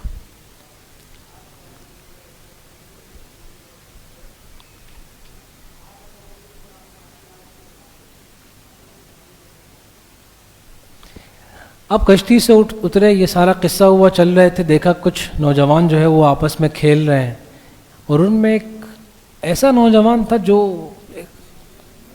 بڑا حسین و جمیل سا تھا، نظر رک رہی تھی اس پر. حضرت خضر علیہ الصلوۃ والسلام نے اس کو، ذرا بیٹا بات سننا، اس کو لیا اور اس کو قتل کر دیا. سمجھ گئے؟ ہاں پہلے اس کے سر پر کلاڑی تو ساتھ تھی نا، اس کے سر پر کلاڑی ماری، اس سے وہ مرا نہیں، وہ نہیں مرا. پھر اس کو پکڑ کے دیوار میں مارا، وہ اس سے بھی نہیں مرا. پھر اس کی گردن کاٹی، پھر وہ مرا. سمجھ گئے؟ سنیں. اب جب غلام سے دونوں کی ملاقات ہوئی، جس کا نام جیسور تھا، ان سے جب ملاقات ہوئی، فقتلہ، حضرت خضر علیہ السلام نے اس کو قتل کر دیا. تو قتل تو اس سے بھی بڑا معاملہ تھا جو پیچھے ہوا تھا. اس پر حضرت موسیٰ علیہ السلام ایک دم جلال میں آ گئے تھے نا. بھائی دیکھیں نا، کسی کی چیز میں کوئی نقص پیدا کرنا یہ زیادہ بڑا ہے کہ اس کو ہی قتل کر دینا زیادہ بڑا ہے. قتل تو ایک دم جلال میں آ گئے حضرت موسیٰ علیہ السلام. پھر قال، حضرت موسیٰ علیہ السلام نے پھر تنقیداً فرمایا، اقتلت نفسا زکیۃ، ایک صاف ستھرے بچے کو آپ نے قتل کر دیا، بغیر نفس، بغیر قصاص کے. یا تو دیکھیں نا، یا تو وہ بچے کے بارے میں آپ کو پتا ہوتا کہ بھائی وہ کوئی فاسق ہے، کوئی فاجر ہے، کوئی اس پر جو ہے وہ قتل واجب ہو چکا ہے، مرتد ہو گیا ہو، یا کچھ بھی وجہ ہو سکتی ہے. یا تو یہ ہوا ہو، ایسا بھی نہیں تھا، بچہ ہے، نوجوان کھیل رہا ہے. یا پھر ایسا ہو کہ اس نے کسی کو قتل کیا ہے تو اب جواب میں اس کو قتل کیا جائے گا. ایسا بھی نہیں ہے. دو ہی صورتیں تھیں نا قتل کے جواز کی، وہ دونوں صورتیں نہیں ہیں. تو فرمایا آپ نے ایسے بچے کو قتل کر دیا، ایسی جان کو قتل کر دیا. یہ ہے استبعاد اول. قتل کرنا نہیں چاہیے تھا. کیوں؟ ایک تو جان اس کی صاف ستھری، زکیتاً، بے گناہ، یعنی بے گناہ تھا، اس لیے آپ نے قتل نہیں کرنا چاہیے تھا. ساتھ میں دوسرا استبعاد، بغیر نفس، کسی جان کے بدلے میں بھی آپ اس کو قتل نہیں کر رہے ہیں. سمجھ گئے؟ باہر کا اسپیکر تو بند ہے نا. کسی جان کے بدلے میں بھی آپ قتل نہیں کر رہے ہیں، آپ نے بغیر اس کے گناہ کے کس کی قتل کر دیا. لقد جئت شیئا نکرا، یہ تو آپ نے بالکل ایک نامعقول کام کر دیا، تو عقل میں آ ہی نہیں رہا، صبر ہی نہیں ہو سکتا اس پر، تو آپ نے بالکل شریعت کے خلاف قائم کر دیا. قال لم اقل لك، حضرت خضر علیہ السلام نے کوئی وجہ بیان نہیں کی، ڈائریکٹ یہ بات فرمائی، میں نے تو کہا تھا آپ سے، آپ صبر نہیں کر سکتے. انك لن تستطيع معي صبرا، میں نے آپ سے کہا تھا کہ بے شک آپ استطاعت نہیں رکھتے ہیں میرے ساتھ رہ کر صبر کرنے کی، ضبط کرنے کی. قال ان سألتك عن شيء، اب حضرت موسیٰ علیہ السلام نے دیکھا کہ 2 مرتبہ ہو گیا اور واقعی میرا ان کے ساتھ رہنا جو ہے نا وہ تھوڑا مشکل ہو گیا، تو خود ہی ایسی شرط لگا دی کہ قبول بھی کر لیں، اور اگر اب مجھ سے صبر نہیں ہونا تو بس پھر مجھے رہنا بھی نہیں ہے. بہت عاجزی کے ساتھ اپنی غلطی کر لوں گا، اپنی غلطی مان لوں گا اور چلا جاؤں گا. مدرسے سے نکال دیں اس میں زیادہ بے عزتی فیل ہوگی نا. کسی کو مدرسے سے نکال دیں تو اس میں کل کو آپ کیا کہیں گے؟ مدرسے والوں نے نکال دیا. اس کا مطلب آپ اس قابل نہیں تھے کہ مدرسے میں، مثال دے رہا ہوں ہماری، اس کا جوڑنا نہیں. تو اس کا اگر آپ کسی سے کہیں گے کہ میں فلاں مدرسے میں درجہ ثالثہ پڑھ کے آیا ہوں اور مجھے وہاں سے انہوں نے نکال دیا ہے، تو آپ کو آئے گی شرم، بولتے ہیں. لیکن اگر آپ یوں کہیں گے کہ میں نے وہاں درجہ ثالثہ پڑھی، چھوڑ کے آیا ہوں میں، اب آپ کا ایک بھرم بھی رہے گا. آپ بولیں گے کہ یار، اگلا بندہ بولے گا کہ یار اس کا مطلب اتنے قابل حضرت ہیں کہ چھوڑ کر آئے مدرسے کو، وہ مدرسہ پہنچ نہیں پا رہا تھا ان تک، ان کے علم. سمجھ رہے ہیں؟ تو حضرت موسیٰ علیہ السلام نے فرمایا کہ میں خود سے کہہ دیتا ہوں، اگر اب میں نے آپ سے کوئی سوال کیا نا تو پھر بالکل آپ مجھے جو ہے نا چھوڑ سکتے ہیں، میں خود چلا جاؤں گا انشاءاللہ، کوئی مسئلہ نہیں. سمجھ گئے؟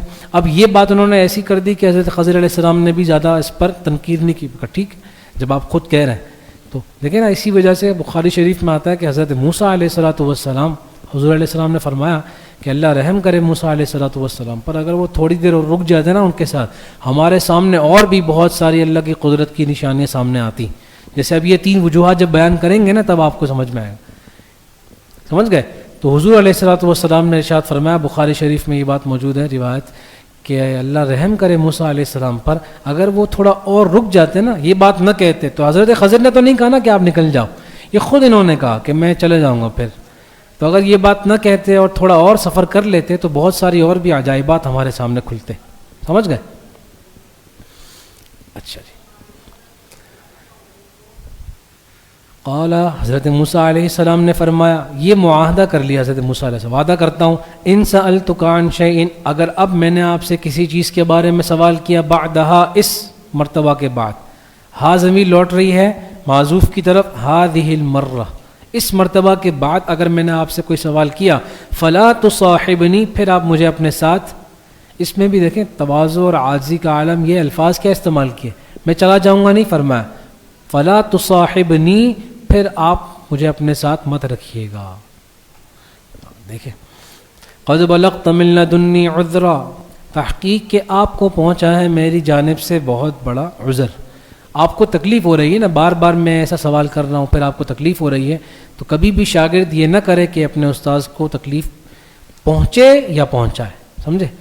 آپ کو لگ رہا ہے کہ آپ کوشش کر رہے ہیں اچھا کرنے کی، لیکن ہو رہا ہے جس کو بھنڈ ہو رہے ہیں آپ سے، بعض مرتبہ بھنڈ ہو رہا ہوتا ہے، آپ کر نہیں رہے ہوتے. تو اگر آپ کو لگے کہ اس کی وجہ سے آپ کے استاذ کو تکلیف ہو رہی ہے تو سب سے بڑا ادب یہ ہے کہ آپ سائڈ پہ ہو جائیں، کوئی مسئلہ نہیں. آپ اپنے آپ سے آپ تھوڑا سا فاصلہ لے آئیں، تھوڑا دور ہو جائیں، اللہ پاک سے دعا کریں کہ یہ معاملات حل ہو. سمجھ گئے آپ بات؟ بعض مرتبہ کیا ہوتا ہے، آپ بولتے ہیں کہ نہیں یہ تو بزرگ ہیں، مجھے ان کے ساتھ رہنا چاہیے. وہ بزرگ پھر جو ہے نا کاش سمجھے. چلیں، فانطلقا، اچھا یہ بات انہوں نے کر لی اور معاہدہ ہو گیا، تو حضرت خضر علیہ السلام نے کہا چلیں اس بار پکی بات ہو گئی. فانطلقا، یہ دونوں حضرات پھر چل پڑے. حتی اذا اتیا اہل قریۃ، یہاں تک کہ جب یہ دونوں حضرات پہنچے ایسی بستی والوں کے پاس. اب یہ بستی اندلس کی کوئی بستی ہے،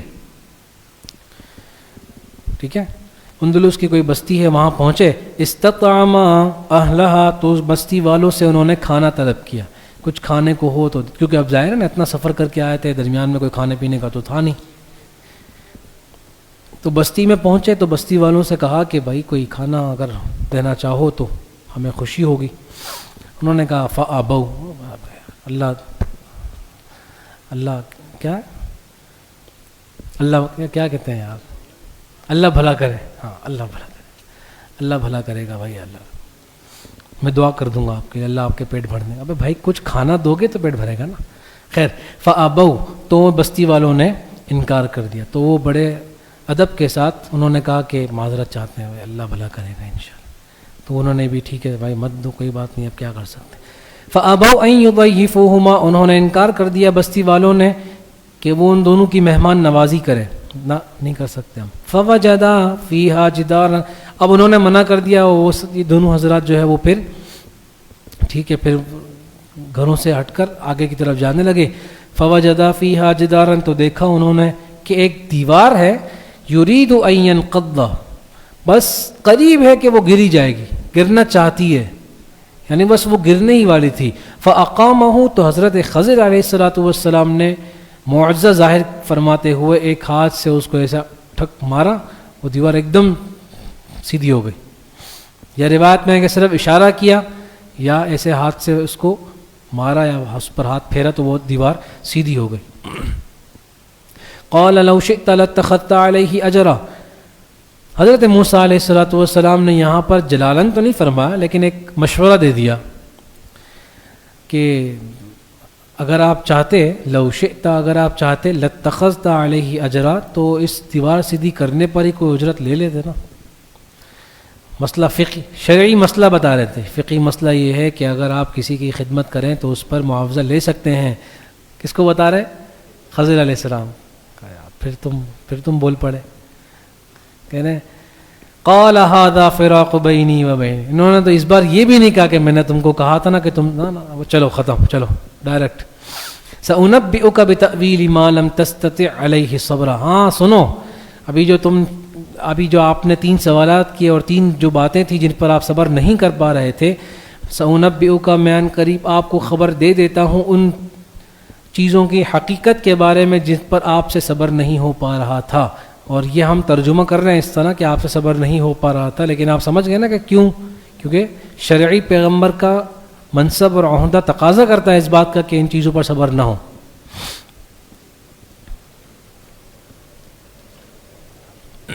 اب آپ کو بتائیں گے وہ تینوں واقعات کیا تھے، سنیں. اما السفینۃ فکانت لمساکین. وہ جو کشتی تھی نا وہ تھی مسکینوں کی. تفسیروں میں لکھا ہے کہ وہ 10 بھائی تھے اور ان 10 بھائیوں میں سے بھی 5 بھائی اپاہج تھے. اپاہج جانتے ہیں؟ معذور تھے کہ وہ کام نہیں کرتے تھے، ان کے جسم ہاتھ پاؤں کام نہیں کرتے تھے، کچھ بھی نہیں کر سکتے تھے وہ. اور باقی جو 5 بھائی تھے وہ خرچہ چلاتے تھے گھر کا، تھے مسکین، گھر والے کوئی اور تھے نہیں. اب وہ 5 بچوں مسکینوں کی تھی کشتی. یعملون فی البحر، جو سمندر میں محنت مزدوری کرتے تھے. وہ یہاں سے سواریاں اٹھا کر یہاں پہنچاتے تھے، اس کی اجرت لیتے تھے. فأردت ان اعیبها، پس میں نے ارادہ کیا کہ میں اس میں عیب لگا دوں. میں نے ارادہ کیا کہ میں اس کشتی میں ایک عیب پیدا کر دوں. وکان وراءہم ملک، کیونکہ سمندر کے اس کنارے، سمندر کے اس پار ملکن، ایک بادشاہ رہتا تھا. ایک بادشاہ رہتا ہے، سمجھ گئے؟ کیونکہ سمندر کے اس کنارے ایک بادشاہ رہتا ہے. اس بادشاہ کا جو ہے نا نام لکھا ہے حداد ابن بدد. حداد ابن بدد بخاری شریف میں ہے اس کا نام. بخاری شریف میں اس بادشاہ کا نام ہے حداد، ہا دال الف دال اور ہا پر پیش، ابن بدد، با دال اور دال، با پر پیش، دال پر زبر. صحیح ہے؟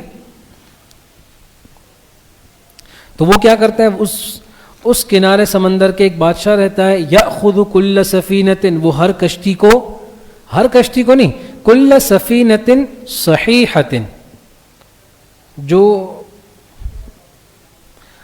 ہر صحیح بالکل ٹھیک دیکھنے میں خوبصورت کشتی کو پکڑ لیتا ہے. غصباً چھین لیتا ہے، لے لیتا ہے چھین کر. وَأَمَّا الْغُلَامُ فَكَانَ، یہ ہو گیا پہلا واقعہ. اب آگے کی ساری بات آپ خود سمجھ گئے. تو میں نے کیا کر دیا، اس میں ایک عیب پیدا کر دیا. جب عیب ہوگا تو کشتی کو لے گا نہیں. تو اب آپ بتائیں، یہ تو مثبت ہو گیا یا منفی؟ مثبت ہو گیا نا. میں حضرت موسیٰ علیہ السلام کیا سمجھ رہے تھے کہ آپ نے کسی دوسرے کی چیز میں نقص پیدا کر دیا تو یہ ظلم ہے، اور ظلم تو برداشت نہیں تھا، تو اس لیے جلال میں آ گئے تھے نا. وہ اب حضرت خضر علیہ السلام نے فرمایا یہ ظلم نہیں تھا، یہ تو رحمت تھی ان کے اوپر. رحمت کس طرح تھی؟ اگر یہ کشتی چھن جاتی ان سے تو یہ تو پھر خود کیسے پلتے، اور یہ آگے اپنے 5 بھائیوں کو کیسے پالتے. تو میں نے ہلکا سا اس میں عیب، ایک تختہ اگر کم بھی ہے تو بھی قدرت شان اللہ کی یہ تھی کہ اس میں پانی بھر نہیں رہا. کشتی تو صحیح سالم ہی ہے نا، کام تو پورا کرے گی، لوگوں کو یہاں سے اٹھا کر وہاں کریں گے، اجرت ملے گی، ان کا کام چلتا رہے گا نا. تو یہ میں نے مثبت کام کیا، منفی؟ مثبت کام کیا. اب حضرت موسیٰ علیہ السلام کو سمجھ آ گئی کہ ہاں بات تو صحیح ہے. نمبر 2، وَأَمَّا الْغُلَامُ، دوسرے واقعے کا حکمت بیان کر رہے ہیں. اور جہاں تک اس لڑکے کی بات ہے نا جس کو ہم نے قتل کر دیا تھا، فَكَانَ أَبَوَاهُ مُؤْمِنَيْنِ، اس کے جو ماں باپ تھے وہ اس سے بہت زیادہ محبت کرتے تھے.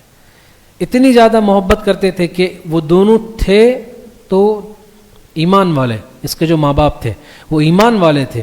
فَخَشِينَا، بس ہمیں یہ خوف ہوا کہ أَن يُرْهِقَهُمَا طُغْيَانًا وَكُفْرًا، یہ لڑکا ان دونوں کو ڈال دیتا سرکشی اور کفر میں. اتنی زیادہ محبت کرتے تھے کہ ہو سکتا ہمیں اس بات کا اندیشہ تھا کہ وہ بڑا ہو کر کہتا کہ اگر آپ کی محبت مجھ سے سچی ہے تو آپ کو وہ دین ماننا پڑے گا جو میرا ہے. کافر تھا خود، یعنی کفر کرنا ہوگا. تو ممکن تھا کہ وہ اس کی محبت میں کفر تک چلے جاتے. اللہ تعالیٰ نے اس کی حفاظت کی. ہم نے یہ چاہا کہ ہم اس بچے کو قتل کر دیں اور اس کے ماں باپ کو ایمان بچا لیں، ان کے ماں باپ کا ایمان بچا لیں۔ فَأَرَدْنَا أَن يُبْدِلَهُمَا رَبُّهُمَا، بس ہم نے یہ ارادہ کیا أَن يُبْدِلَهُمَا کہ بدلا دیا جائے ان دونوں کو اس بچے کے، ربهما ان کا رب ان کو بدلے میں دے، خیرا منہ اس بچے سے بھی زیادہ بہتر۔ مفسرین لکھتے ہیں پھر ان کو ایک بیٹی ہوئی، ایک قول، اور ایک قول یہ ہے کہ ان کو بیٹا ہوا اور اس بیٹے کی نسل سے کئی سارے انبیاء آئے۔ بہرحال فَأَرَدْنَا أَن يُبْدِلَهُمَا رَبُّهُمَا خَيْرًا مِّنْهُ، تو اب ہم نے ارادہ کیا کہ ان کا رب ان کو بدلے میں دے دے اس بیٹے سے بھی زیادہ بہتر، زکاتن پاکیزگی کے اعتبار سے بھی، یعنی دینداری کے اعتبار سے بھی، وَأَقْرَبَ رُحْمًا اور شفقت اور نرم دلی کے لحاظ سے بھی، کہ وہ بیٹا بھی پھر اپنے ماں باپ سے بہت زیادہ محبت کرتا۔ ٹھیک ہو گیا۔ وَأَمَّا، یہ دوسرا واقعہ بھی ہو گیا، اور حضرت موسیٰ علیہ السلام کو آگئی سمجھ میں بات کہ بالکل صحیح ہے یہ بھی۔ وَأَمَّا الْجِدَارُ فَكَانَ لِغُلَامَيْنِ يَتِيمَيْنِ، اور جہاں تک اس دیوار کی بات ہے جو ہم نے بغیر عوض کے سیدھی کر دی تھی، تو ہم نے یہ ان بستی والوں پر کوئی احسان نہیں کیا تھا کہ ہم ان سے اجرت لیتے، بلکہ ہم نے کیوں کیا تھا؟ فَكَانَ لِغُلَامَيْنِ يَتِيمَيْنِ، وہ جو دیوار تھی نا وہ دو لڑکوں کی تھی جو یتیم تھے، جن کے ماں باپ کا انتقال ہو چکا تھا، فی المدینتی، اس شہر میں، وَكَانَ تَحْتَهُ كَنْزٌ، اور اس دیوار کے نیچے خزانہ تھا، لہما ان دونوں کا، ان دونوں بچوں کا، وَكَانَ أَبُوهُمَا صَالِحًا، اور ان دونوں کے جو والدین تھے وہ بڑے نیکوکار تھے۔ تو جب والدین نیک تھے تو اس نیکی کا جو اثر حسنہ ہے وہ ان کی اولاد میں بھی جاری ہوا۔ سمجھ گئے؟ فَأَرَادَ رَبُّكَ أَن يَبْلُغَا أَشُدَّهُمَا، پس آپ کے رب نے یہ چاہا، أَن يَبْلُغَا أَشُدَّهُمَا، کہ وہ دونوں جب بالغ ہو جائیں، اپنے بلوغ کی عمر کو پہنچیں، وَيَسْتَخْرِجَا كَنْزَهُمَا، تو پھر اپنے اس خزانے کو اس دیوار کے نیچے سے نکال لیں، رحمةً من ربک، یہ تمہارے رب کی طرف سے رحمت ہے، وَمَا فَعَلْتُهُ عَنْ أَمْرِي، یہ سارے کے سارے کام میں نے اپنی مرضی سے نہیں کیے۔ اب یہاں حضرت خضر علیہ السلام نے ساری بات ان سے عرض کر دی کہ یہ جو میں نے کام کیے بھی وہ سب کے سب اللہ پاک کے حکم سے ہی تھے، میں نے اپنی مرضی سے کوئی کام نہیں کیا۔ اس سے یہ بھی سمجھ میں آ گیا کہ اگرچہ آپ کو آگے کے معاملات کا اندازہ ہو جائے، پھر بھی کوئی ایسا کام جو شریعت میں جائز نہ ہو کرنے کی اجازت، جیسے تینوں کاموں میں ایسا ہی تھا نا، سمجھ گئے آپ بات؟ مثال کے طور پر آپ ایک کشتی میں، آپ کے ساتھ پورا یہ واقعہ چل رہا ہے، آپ کو پتہ ہے کہ سمندر کے اس کنارے ایک بادشاہ ہے جو کشتیوں کو لیتا ہے اچھی، پھر بھی آپ کے لیے یہ اجازت نہیں ہے کہ آپ اس کشتی میں کوئی عیب پیدا کریں۔ آپ مشورہ ضرور دے سکتے ہیں لیکن آپ عملاً جائز نہیں ہے۔ سمجھ گئے بات؟ کیونکہ انہوں نے بھی جو کیا تو وہ کیوں کیا؟ اللہ پاک کے حکم کی وجہ سے۔ سمجھ گئے؟ بس اچھا جی، ذَلِكَ تَأْوِيلُ مَا لَمْ تَسْتَطِعْ عَلَيْهِ صَبْرًا، یہ سب ہے حقیقت ان باتوں کی جن میں آپ رک نہیں پا رہے تھے، ٹھہر نہیں پا رہے تھے۔ ایک بات اچھا، یہاں حضرت خضر علیہ السلام کے نبی ہونے کی ایک دلیل بھی ہے، سنیں۔ وہ دلیل اس طور پر ہے کہ دیکھیں یہاں پر جو دوسرا والا قصہ ہے اس میں ایک لڑکے کو، نوجوان کو قتل کرنے کا بیان ہے نا، نوجوان کو قتل کیا۔ یہاں مفسرین علماء کہتے ہیں کہ بھائی کسی بھی جان کو قتل کرنے کا حکم یہ قطعی ہے، یہ قطعی چیز ہے، اور اس کے لیے حکم بھی قطعی ہونا چاہیے، ٹھیک؟ اور حکم قطعی وحی سے آتا ہے، الہام سے۔ اگر آپ کہیں کہ یہ ولی تھے تو اس کا معنی جو حکم اللہ کی طرف سے انہیں مل رہا تھا وہ الہام تھا، تو الہام میں کبھی بھی قطعی حکم نہیں ہوتا، انہیں وحی آ رہی تھی اسی لیے وہ حکم قطعی تھا، اور ایک نفس کو قتل کرنے کا حکم ان کو ہوا اور جائز ہوا ان کے لیے۔ بات سمجھ میں؟ دلیل سمجھ میں آئی آپ لوگ؟ آگے ہوگی انشاءاللہ، ٹھیک ہے؟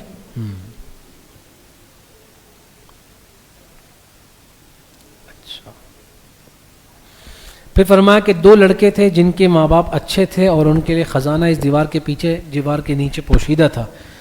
تو مفسرین نے ان دو بچوں کے نام لکھے ہیں، ایک کا نام تھا اسرم اور دوسرے کا نام تھا صریم، صاد کے ساتھ، اسرم افعل کے وزن پر، اور دوسرے کا نام تھا صریم فاعل کے وزن پر، ٹھیک ہے.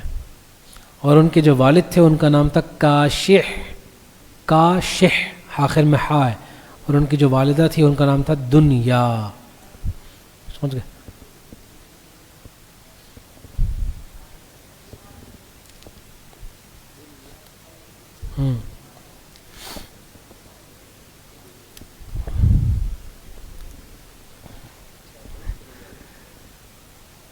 مفسرین نے لکھا ہے کہ یہ جو 3 واقعے ہیں نا، 3 واقعے اسی طرح کے 3 واقعے حضرت موسیٰ علیہ السلام کے ساتھ بھی ہوئے تھے. ان کو یاد نہیں ہے اس وقت، حالانکہ بالکل اسی طرح تھے. پہلا واقعہ کیا تھا؟ کشتی والا، کشتی پھاڑی، اس میں پانی نہیں بھر رہا تھا. ان کے ساتھ بھی واقعہ ہوا تھا بچپن میں، جب ان کی والدہ نے ان کو صندوق میں ڈال دیا تھا سمندر میں، تو پانی اندر نہیں آیا تھا. تو تعجب وہاں ہو رہا تھا اور یہاں نہیں ہو رہا. دوسرا واقعہ ہوا نوجوان کو قتل کرنے کا، تو وہ تو مشہور، حضرت موسیٰ علیہ السلام نے ایک بندے کو پنچ مارا تو وہ مر گیا، یہ مشہور تھا.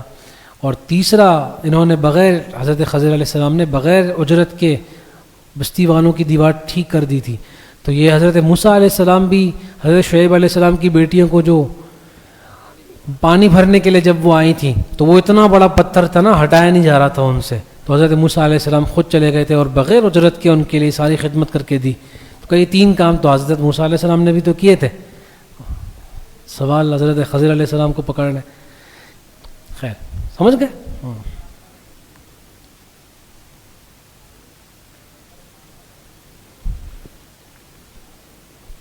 چلیں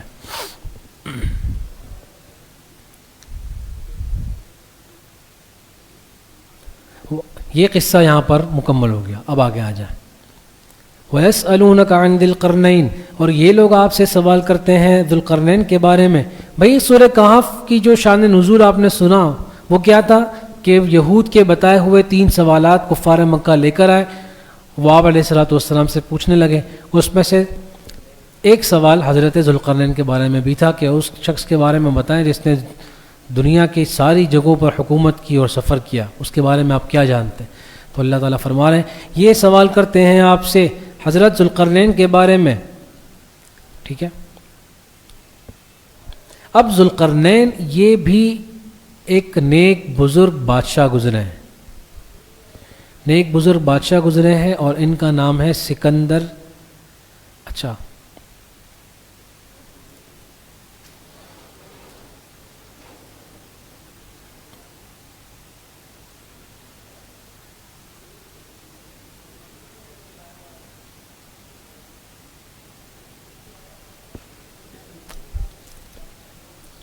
دیکھیں، ان کا نام ہے سکندر بن پیلپوس، پا یا لام پا واو سین.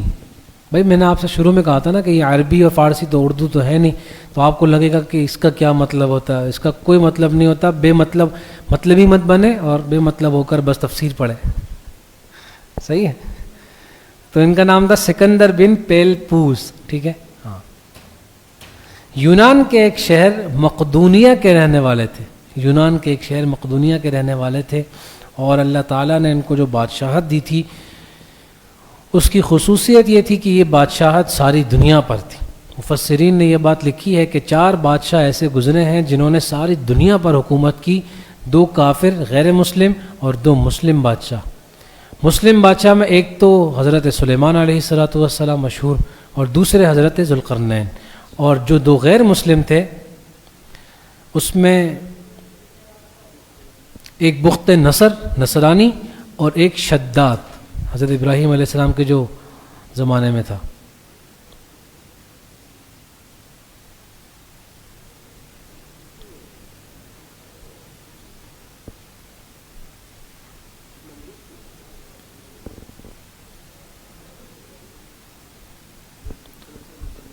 شداد بھی حضرت ابراہیم علیہ السلام کے اس میں آتا ہے.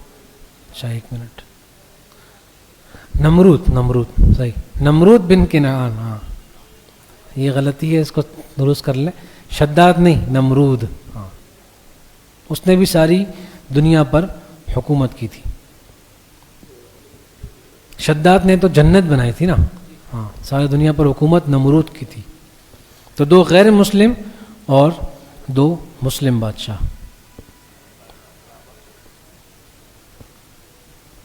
چھوڑو اتنا سارا نہیں پڑھتے، آگے چلیں. تو وَيَسْأَلُونَكَ عَنِ ذِي الْقَرْنَيْنِ، یہ لوگ سوال کرتے. اچھا تو لقب ان کا تھا ذوالقرنین. قرن اصل میں یا تو کہتے ہیں سینگ کو، سینگ. تو یہ چونکہ بادشاہ تھے نا تو ان کا ایک تاج تھا، خوبصورت سا تاج. وہ تاج کی بناوٹ ایسی تھی کہ اس کے دو یعنی ایسے کونے نکلے ہوئے تھے جو سینگ کی طرح لگتے تھے. تو ان کا یہ لقب تھا ذوالقرنین، یعنی دو سینگ والے تاج والے، دو سینگ کے تاج والے. سمجھ گئے؟ یا پھر قرن کہتے ہیں کونا، کیونکہ انہوں نے ایک دنیا کے ایک کونے سے لے کر دوسرے کونے تک کا سفر کیا تھا، اس لیے انہیں کہتے ہیں ذوالقرنین. چلیں. قل سأتلو علیکم منہ ذکرا، تو کہہ دیجئے کہ ہم عن قریب میں آپ کو تلاوت کر کے سناتا ہوں ابھی ان کا سارا تذکرہ، ان کا کچھ احوال میں ابھی آپ کے سامنے بیان کرتا ہوں. انا مکننا لہ فی الارض، بے شک ہم نے حکومت دی تھی ان کو زمین میں. وآتیناہ من کل شیء سببا، اور ہم نے دیا تھا ان کو ہر طرح کا سامان، بادشاہت کے لیے جتنی چیزیں ضروری ہو سکتی تھی وہ سب دی تھی ہم نے ان کو. ٹھیک ہے، یہ تو ہو گئی بات. فأتبع سببا، بس وہ چل پڑے فتح کرنے کے لیے، فتح کرنے کے غرض سے، دنیا کو فتح کرنے کے غرض سے چل پڑے. ایک راہ سبباً، ایک راہ لے کر راستہ پہ چل پڑے. حتی اذا بلغ مغرب الشمس، یہاں تک کہ جب وہ پہنچے سورج غروب ہونے کی جگہ. وجدہا تغرب فی عین حمیۃ، تو انہوں نے سورج کو دیکھا کہ وہ ڈوب رہا ہے ایک سیاہ سمندر میں، سیاہ چشمے میں. لیکن ظاہر ہے کہ سمندر چشمے کے اندر نہیں ڈوب رہا تھا، یعنی دیکھنے سے ایسا لگتا تھا کہ نیچے سمندر ہے اور سورج اس طرف غروب ہو رہا ہے، تو دیکھنے سے ہی لگتا ہے نا کہ سمندر کے اندر جا، حالانکہ ایسا تو نہیں ہے. سمجھتے ہیں نا؟ ہاں چلیں. وَوَجَدَ عِندَهَا قَوْمًا، اور انہوں نے اس جگہ پر ایک قوم پائی. اچھا وہ قوم کافر تھی. کافر کیسی تھی؟ کیونکہ جب وہ وہاں پہنچے تو انہوں نے ان کے سامنے دین کو رکھا، تو ان میں سے بہت سارے لوگ غیر مسلم تھے. اسی لیے اللہ تعالیٰ نے آگے یا تو حضرت ذوالقرنین پر وحی کی اگر ان کو پیغمبر مانے، یا ان پر الہام ہوا اگر انہیں ولی مانے، یا جو اس زمانے کے پیغمبر تھے ان پر وحی ہوئی اور انہوں نے ان سے یہ بات فرمائی. سمجھ گئے؟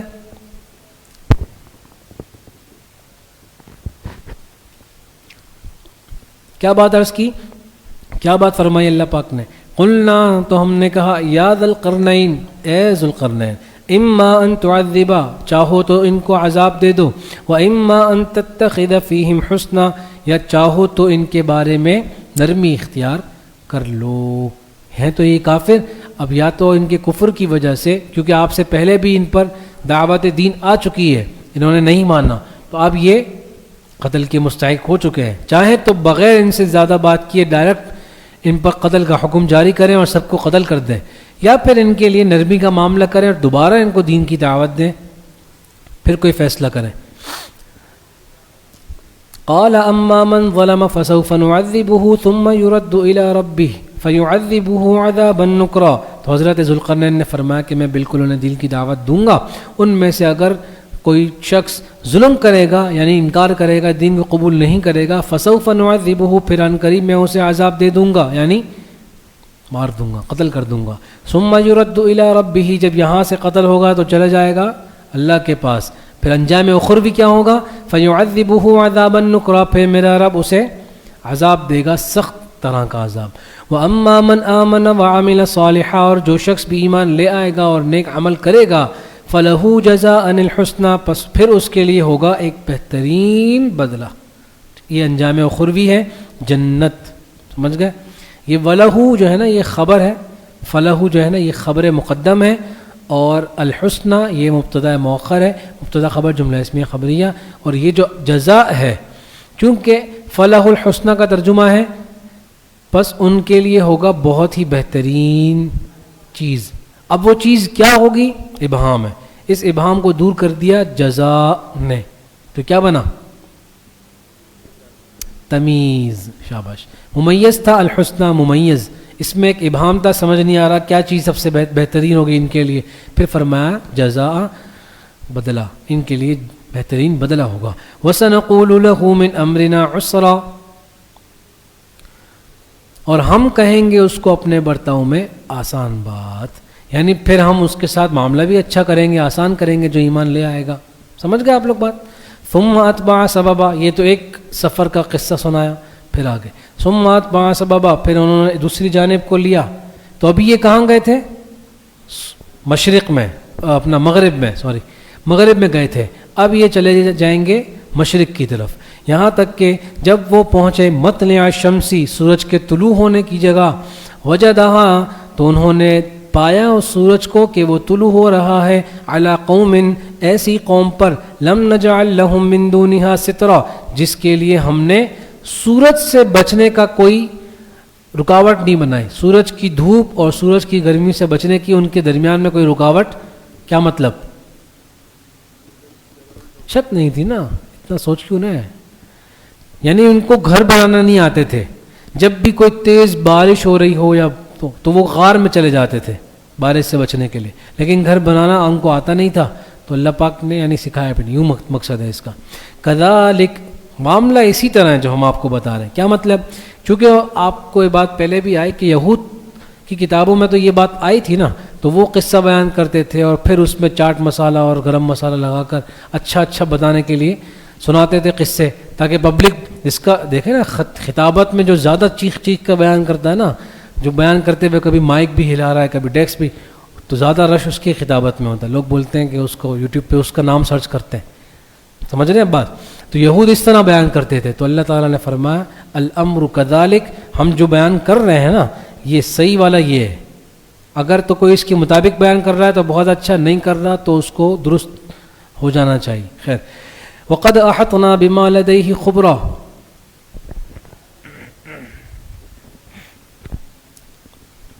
وقد احطنا بما لدیہ خبرا, اور جو کچھ بھی حضرت ذوالقرنین کے پاس تھا اس کا ہمیں اچھی طرح علم بھی ہے. ثم اتبع سببا, دیکھیں نا واقعہ بیان کرنے کے لیے علم چاہیے نا. اللہ تعالیٰ فرما رہے ہیں ہم سے زیادہ علم کس کو ہوگا.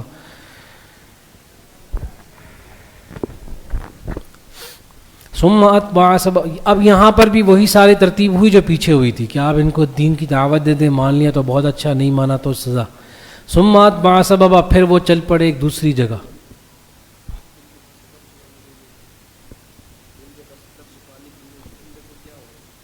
یہی ہوا ان کے ساتھ بھی. اللہ پاک نے فرمایا ان کو بھی دین کی دعوت دے دیں, اگر یہ دین کو قبول کر لیتے ہیں تو بہت اچھا, اور نہیں کرتے ہیں تو پھر سزا. سمجھ گئے؟ کذالک وقد احطنا بما لدیہ خبرا, یعنی وہ بالکل وحشی تھے, جنگلی ہوتے ہیں نا, تو وہ نہ پہننے کے کپڑے ہوتے ہیں ان کے پاس, نہ چھت, نہ کچھ بھی نہیں تھا. اگر دین قبول کر لیں گے تو ظاہر ہے دین کی پھر تعلیم بھی لیں گے, تو پھر ان کو سکھایا جائے گا کہ بھئی لباس ضروری ہے, اور چھت بنانے کا طریقہ, چونکہ تھے تو دنیا کے بادشاہ, تو نظام پھر اپنے ہاتھ میں سنبھالیں گے, تو ان کے لیے تعمیرات بھی کریں گے. سمجھ گئے؟ چلیں. حتی اذا بلغ بین السدین, پھر چل پڑے, اور اس مرتبہ سمت بھی بیان نہیں کی جا رہی. پہلے بتایا مشرق, پہلے بتایا مغرب, پھر کہا کہ مشرق کی طرف گئے. اس بار بیان نہیں کر رہے, لیکن مفسرین کہتے ہیں چونکہ مخلوق جو ہے وہ جنوب کی طرف ہے, اس لیے نہ شمال کی طرف ہے, اس لیے غالب گمان یہ ہے کہ وہ شمال کی جانب گئے ہوں گے. حتی اذا بلغ بین السدین, یہاں تک کہ وہ پہنچے اس جگہ پر جہاں بین السدین, جہاں دو پہاڑ ملتے ہیں. وجد من دونہما قوما, تو اس پہاڑ کے دوسری طرف وہاں پایا ایک قوم کو, لا یکادون یفقہون قولا, وہ تو بات سمجھنے کے قریب بھی نہیں تھے. ایک تو زبان نہیں آتی تھی, دوسرے ناسمجھ بھی تھے, اشارے میں بھی نہیں سمجھتے تھے لوگ. یوں کہہ رہے قالوا, تو انہوں نے کہا. اب انہوں نے کہا کیسے؟ تو ان میں کوئی ایک تو ہوگا نا, اندھوں میں کانا تو راجا ہوتا ہے نا, تو کوئی ایک ہوگا اس کو ہلکی پھلکی کچھ زبان آتی ہوگی, چاہے اشاروں میں یا چاہے کچھ. تو انہوں نے حضرت ذوالقرنین سے سارا ڈیل کر رہے ہیں حضرت ذوالقرنین سے. کیا ڈیل کر رہے ہیں سنیں؟ کہنے قالو انہوں نے کہا بذریعہ ترجمان یا ذی القرنین اے ذی القرنین ان یاجوج و ماجوج بے شک یہ جو یاجوج اور ماجوج ہیں مفسدون فی الارض زمین میں فساد مچائے ہوئے ہیں فہل نجعل لک خرجا تو ہم آپ کے لیے چندہ کر لیتے ہیں خرجن چندہ کر لیتے ہیں یعنی ہم پیسے جوڑ توڑ کے آپ کو پیسے بھی دے دیں گے کام کر دیں ہمارا کیونکہ ہمیں طریقہ نہیں آتا سمجھ گئے ہاں طریقہ نہیں آتا الا ان تجعل بیننا ہم چندہ کر لیتے ہیں آپ کے لیے اس شرط پر ان تجعل بیننا کہ آپ بنا دیں ہمارے و بینہم اور ان یعنی یاجوج ماجوج کے درمیان سدن ایک آڑ ایک رکاوٹ ایک دیوار جس کو آپ کیا کہتے ہیں سد سکندری یہ سکندر ان کا نام تھا نا اسی لیے سد سکندری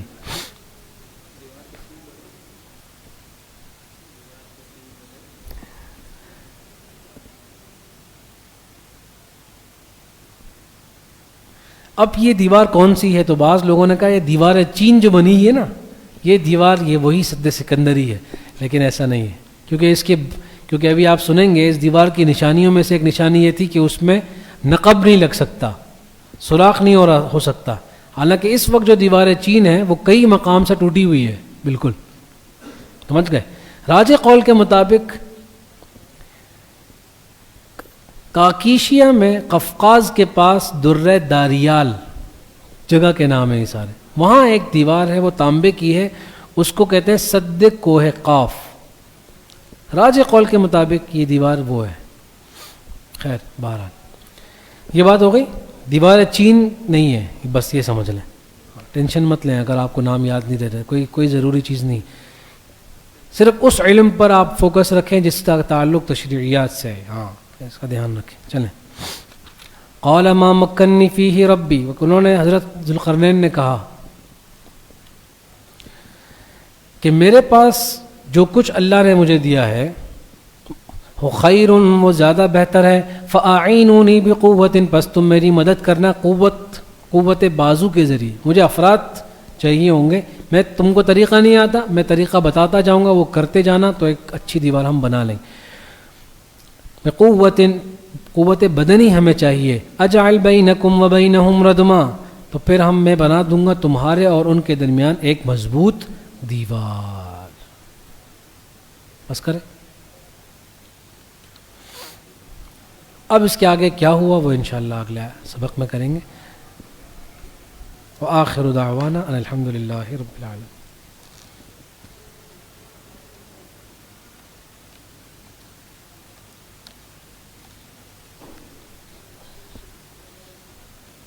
چلیں جی دعا کر لیتے ہیں الحمدللہ رب العالمین والصلاة والسلام علی سید الانبیاء والمرسلین وعلی آلہ واصحابہ اجمعین یا رب العالمین ہمارے اس پڑھنے کو جو کچھ ہم نے صبح سے لے کر اب تک پڑھا ہے اس پڑھنے کو سننے کو سیکھنے کو سکھانے کو اپنی بارگاہ میں قبول و منظور فرما لے اس میں جو کمی کوتاہیاں ہماری جانب سے رہ گئی ہوں یا رب العالمین ان سے صرف نظر فرما کر اپنی قبولیت کا پروانہ اس کے لیے جاری فرما دے یا رب العالمین جو کچھ ہم نے قرآن کریم کو پڑھا ہم اس کا ایصال ثواب کرتے ہیں جناب نبی کریم صلی اللہ تعالیٰ علیہ وسلم کی ذات بابرکت کی طرف پھر آپ کے اصحاب کرام آپ کے اہل و عیال آپ کے ازواج مطہرات پھر تمام علماء فقہاء صوفیاء مشائخ بزرگ ہمارے والدین ہمارے اساتذہ کرام خصوصی طور پر ہمارے استاذ کریم مفتی محمد قاسم العباسی صاحب رحمۃ اللہ علیہ کے لیے اس ایصال ثواب کو ان سب کے لیے پورا اجر عطا فرما یا رب العالمین جو بھی بیمار ہیں ہم میں سے یا ہمارے گھر والوں میں سے